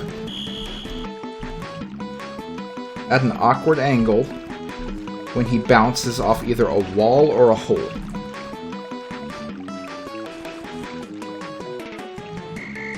So instead of having him just bounce, let's have him look at Homer when he hits a wall. That's going to cause a problem if he tries to pass through a wall, now that I think of it, but let's just see what it does.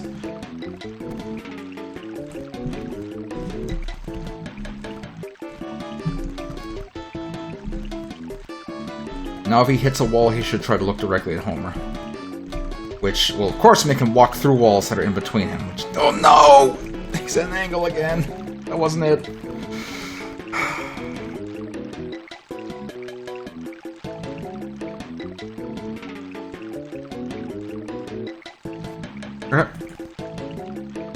Let's make this foolproof. Rather than whatever that is, we're gonna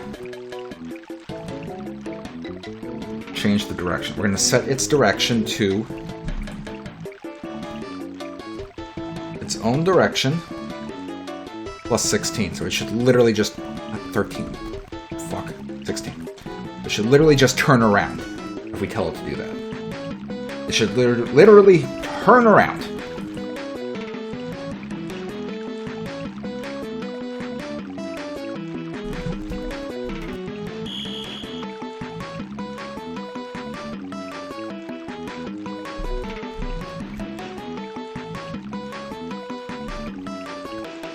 Yep, turned around.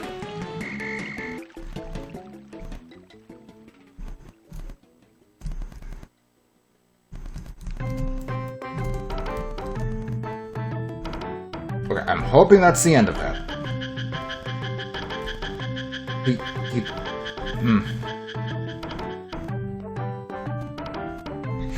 Walked through a hole, didn't he?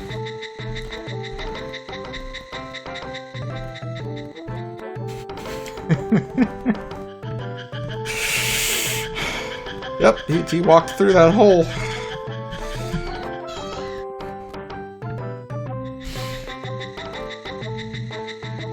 You know why he's walking through that hole?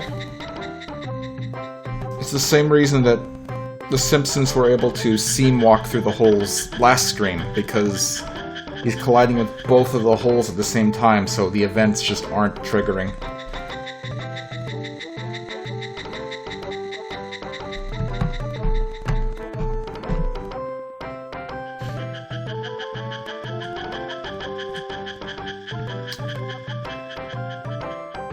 If I replace collides with overlaps, does that help? Does that help? I really want it to help.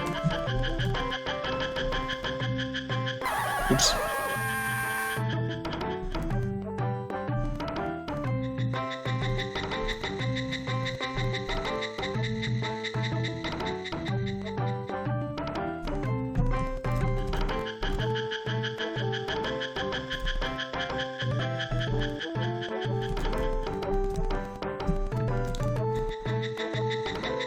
That might have helped.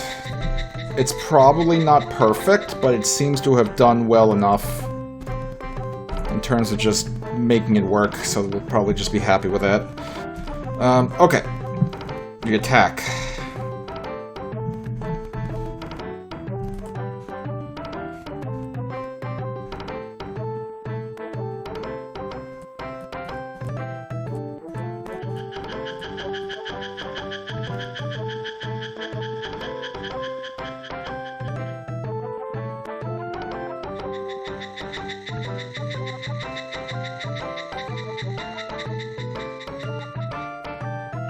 I'm realizing now that we can shoot that scan object now, and we can detect if it touches the player relatively easy. The problem is, how do we get that command back? How do we get the notification that it touched the player? How do we get that back to the big boy? To specifically the big boy that shot out that scanner. Because if there's two big boys on screen, and we should have some rooms where there's two big boys on screen, how does it differentiate between them?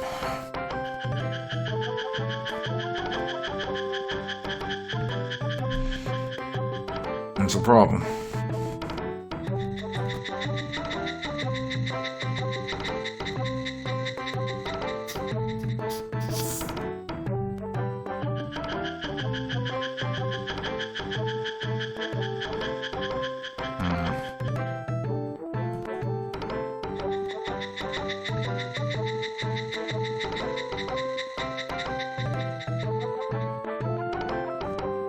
Look at it again.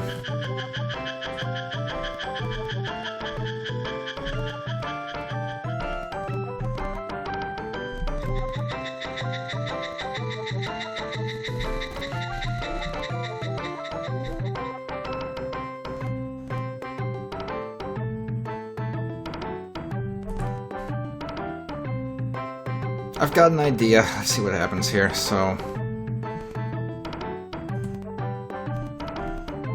this is the scan object. The hotspot is in the center. It only shoots out so far from the guy. We do user animation 1. We're going to increase the size of this guy.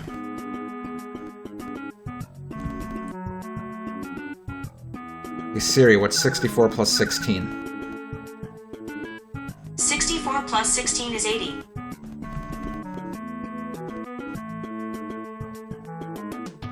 Maybe that's enough.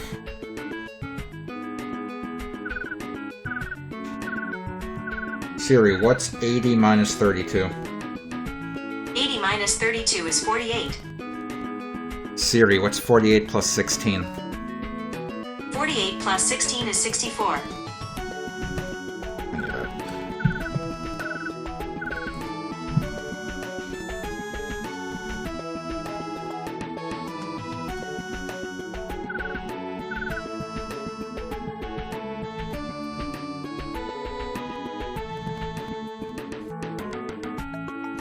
So we can have it kind of whip back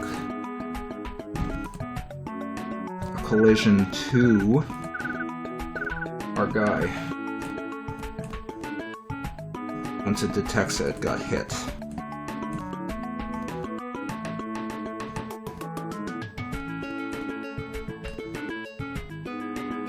And this should be looping to make it easier. Okay, here's my idea. So when it hits Homer or Bart, it changes its animation to that animation with a long tail. So if it touches the big boy with that long tail, that way that big boy knows it's the one to start attacking. Alright, so if scan collides with Homer, and we'll do one for Bart later. Maybe once an event loops, animation. Change animation to animation 1. If scan is overlapping big boy and the scan is playing user animation 1, that's how big boy knows that it is standing in front of Homer or Bart. So at that point, we're going to set how we want to do it. We'll stop his movement real quick. We'll have him stop before he swings. We'll have him stop. So let's see. he should stop when... Okay, so right now, as soon as that scan hits Homer, Big Boy's going to stop moving. At least that's how it should work if we did this right.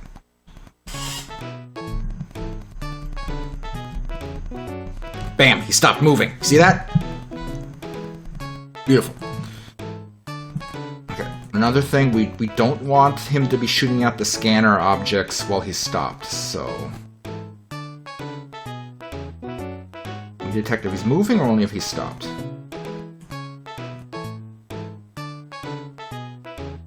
I guess we can check the speed. Check if speed is greater than 0. So this way, hopefully, once he's stopped, he'll stop shooting the scanners.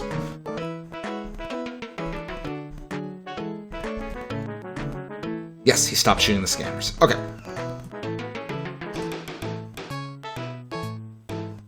Let's have a quick count up, just like we did for the shoot man. So if ultra value C... No, other way around. We want to check if he stopped first. So if he is stopped, we're going to add to ultra value C.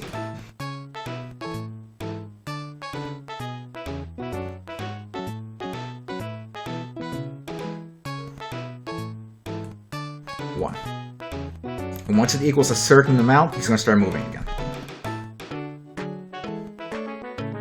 If ultra value C is greater than, we'll try 50, greater than or equal. Movement, start. Let's see if that works. He's going to stop, and then he'll start.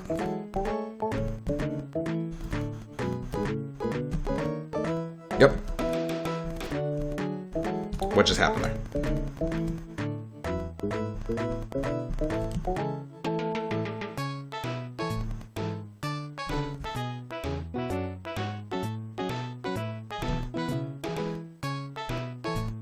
Why isn't he doing it anymore?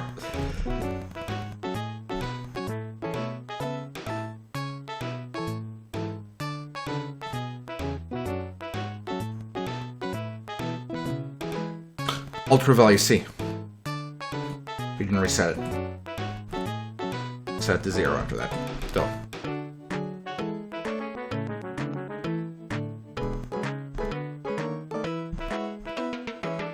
He should start moving again. Damn it, he's at an angle! Why?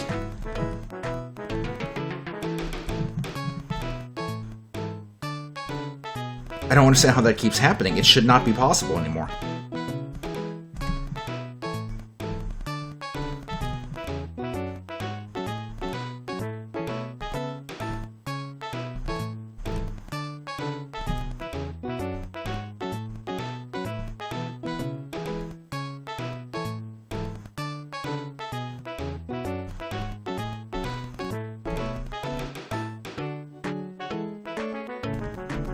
I'm so bummed out that that keeps happening. We might just have to deal with it. It doesn't make sense. The code should work. See? Okay, I need some info on this because this is driving me nuts.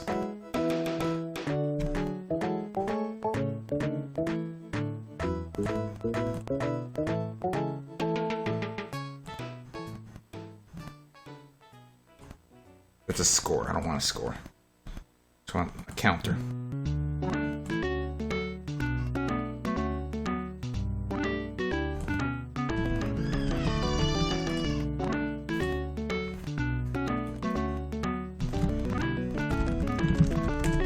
Third debug. Okay.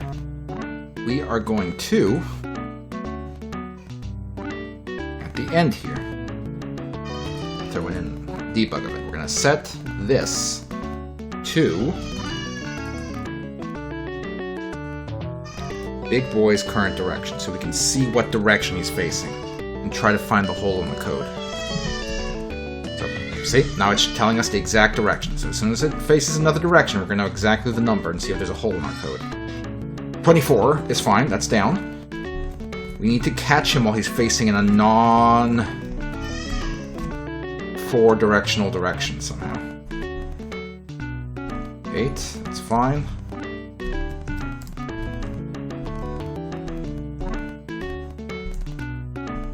$25. Oops. Are we catching 25 in our events here? Let's see. Less than 24. Greater than 25. That's the problem. We're not catching 25. 25 is running free. This greater than 25 should actually be greater than 24.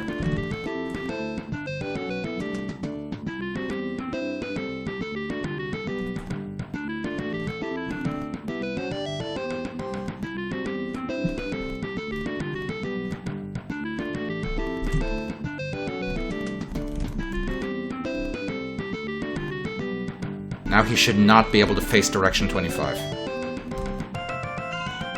We do kind of have to figure out if we find another direction we missed with our overlaps there.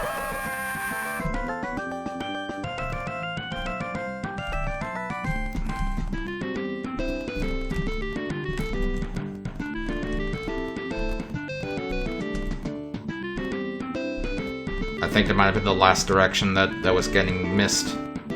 He should be good. I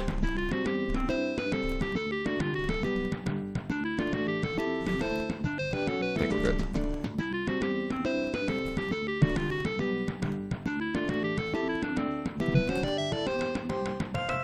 Okay. Relieving to have an answer to that. Very relieving. Did not want to have to deal with that. Let's get rid of the debug event and the debug counter. We checked the multiple... I mean, we can check the multiple big boys and it should be fine, theoretically. Let's see. Put another big boy over here and see what happens. They should both function perfectly fine. They're moving on their own. He stopped, the other one's still moving. Beautiful.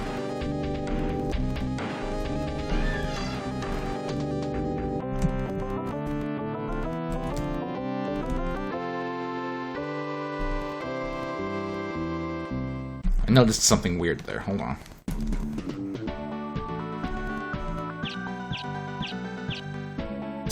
One of them was moving at an angle, wasn't they? Like, just then.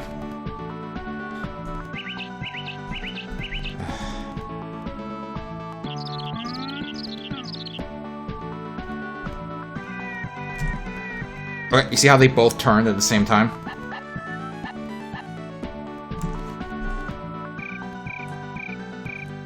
I'm willing to bet that's because...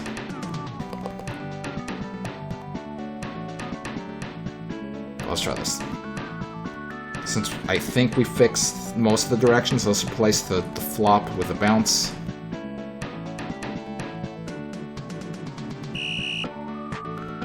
It might have been 23.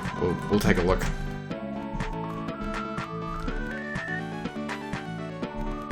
That was a severe angle.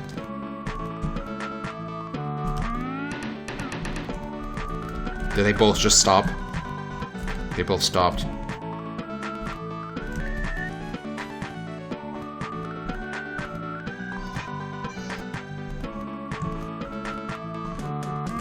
This is bad.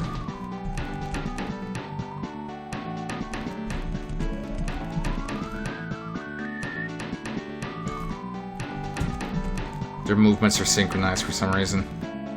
But not that time. What the hell was that? What are they doing?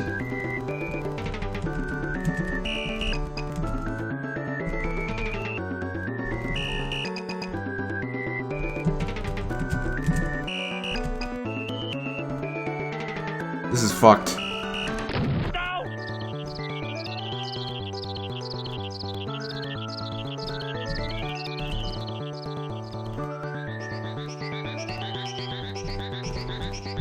That time only one step. Look. How is it this fucked?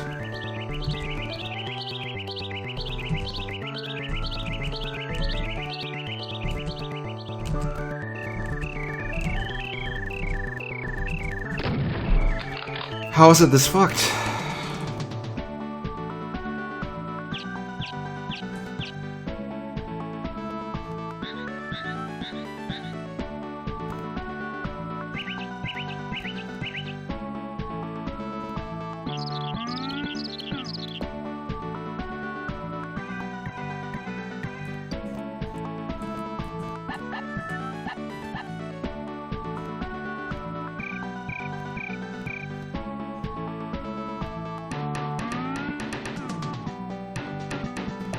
I think it might be this. So in Klik Team products, including Klik and Play, when there's multiple objects on screen that all could have an event applied to them, the way it determines which object to perform the action on is based on the actual, condition on the left. So, if you have a condition that makes the object bounce when you collide to the backdrop, it will only apply the action to the one reference here on the left that collided with the backdrop. The problem over here is with this block of events to determine the direction. We are technically not directly referring to the big boy object. What we're doing is we're comparing two general values.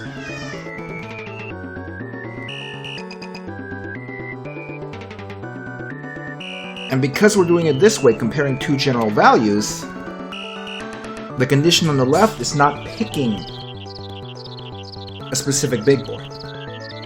So this event is applying to all of them. And that's why the directions are getting fucked when there's more than one of them.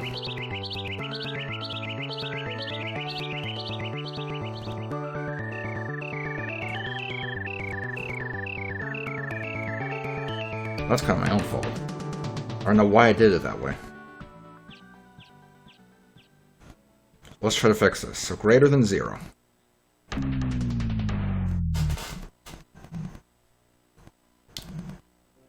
And this is still basically a theory. I don't know if this is actually it.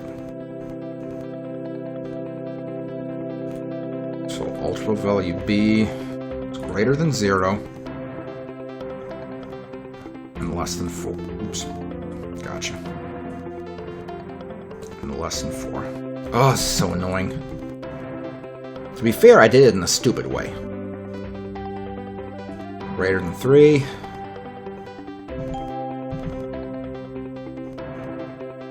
Less than 8.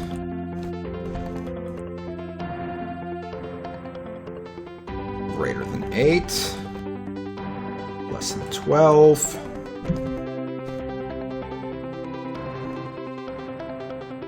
Greater than 11. Less than 16. Greater than 16. Less than 20. Greater than 19. Less than 24. Less than 24. Greater than 24. Less than 29. Greater than 28. Less than 32. Theoretically, that hopefully will fix it.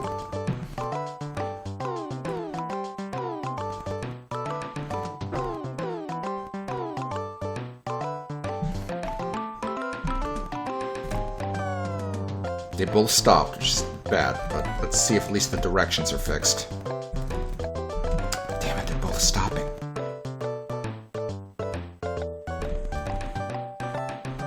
And that time only one stopped. Why?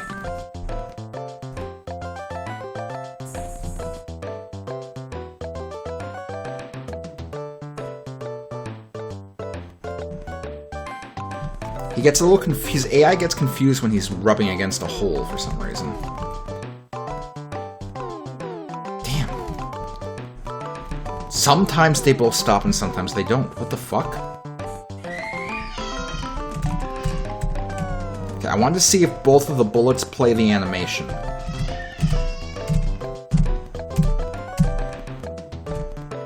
Only one plays it, and yet they both stopped. Why? The whole point of setting up the animation was so only the one closest to it would stop, and yet they're both stopping.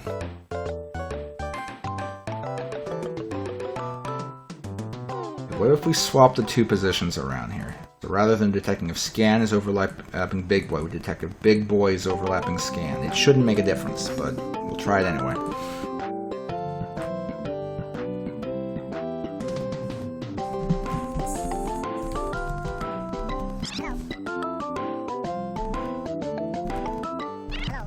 Damn it, they both stopped.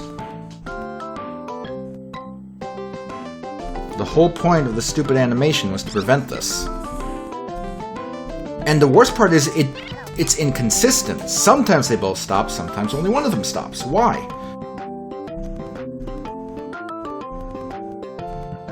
Or it's not inconsistent, now they're stopping every time. Hold on, I want to test something.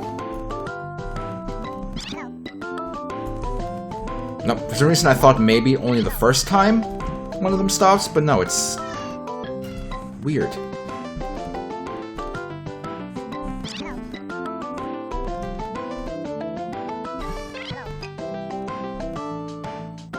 He's walking through the holes, god damn it.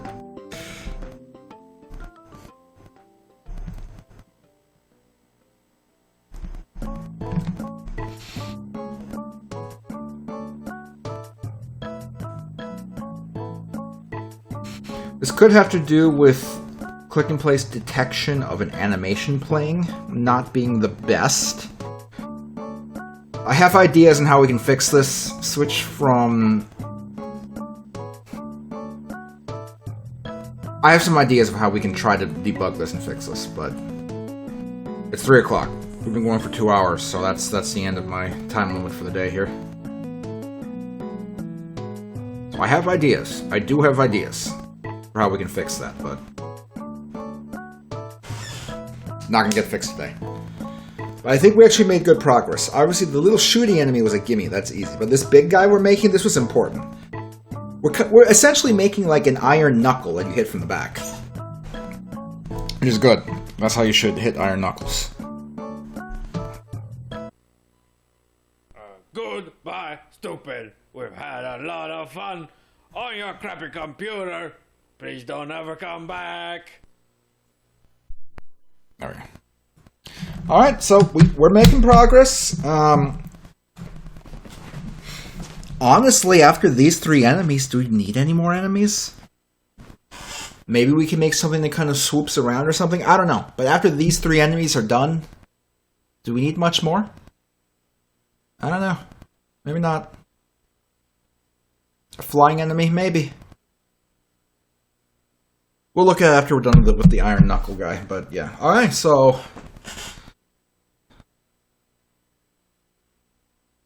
Not a bad idea, Colonel Panic. Kind of like a, what do you call it? A whiz robe, right? A whiz robe would be actually a pretty good idea. Y'all should have mentioned whiz robes when we were discussing enemies earlier. Why didn't you? Oh boy. Anyway, thanks for tuning in. Thanks for watching. I really do appreciate it. It means a lot to me. I like to stream. You know, when I was a kid and I was first starting with Click and Play and all that stuff, there was no point where I would have been able to actually finish a game on account of, if you have all the time in the world to work on something, you're going to burn out and get bored of it. So the fact that we're consistently working on this 1 day a week is the main contributing factor to it getting somewhere. Mother 4 will be done at some point. It's just going to take a while. Will it be worth it? Not really. But it'll be done. It'll be a playable funny fest, and that's cool. That's cool. Look at this one greasy strand of hair and won't leave me alone. God damn. Anyway, thank you. I appreciate it. Tune in. Let's see. Tuesday's New Year's Eve. I'm not going to stream at midnight. Well, maybe I will consider a midnight stream, but I'm not promising a midnight stream. Okay? I will consider it. I'm not promising it. If there's no midnight stream, there will be a stream at the normal time of 8 o'clock. If I decide to do a midnight stream, maybe I'll pop on at 8 just to let you guys know real quick. I don't know. I don't think most of you follow me on Blue Sky, so it's hard to kind of get messages out there. But anyway, tune in Tuesday for something. Thursday at 7 p.m. Eastern for more Zelda. And then next Saturday at 1 p.m., I'm going to work more on this game, try to finish up this Iron Knuckle. Thanks a lot. I'm going to go see if Cinco fed all the pizza to the baby. Be decent to people who don't suck, and be real shitty to people who do suck.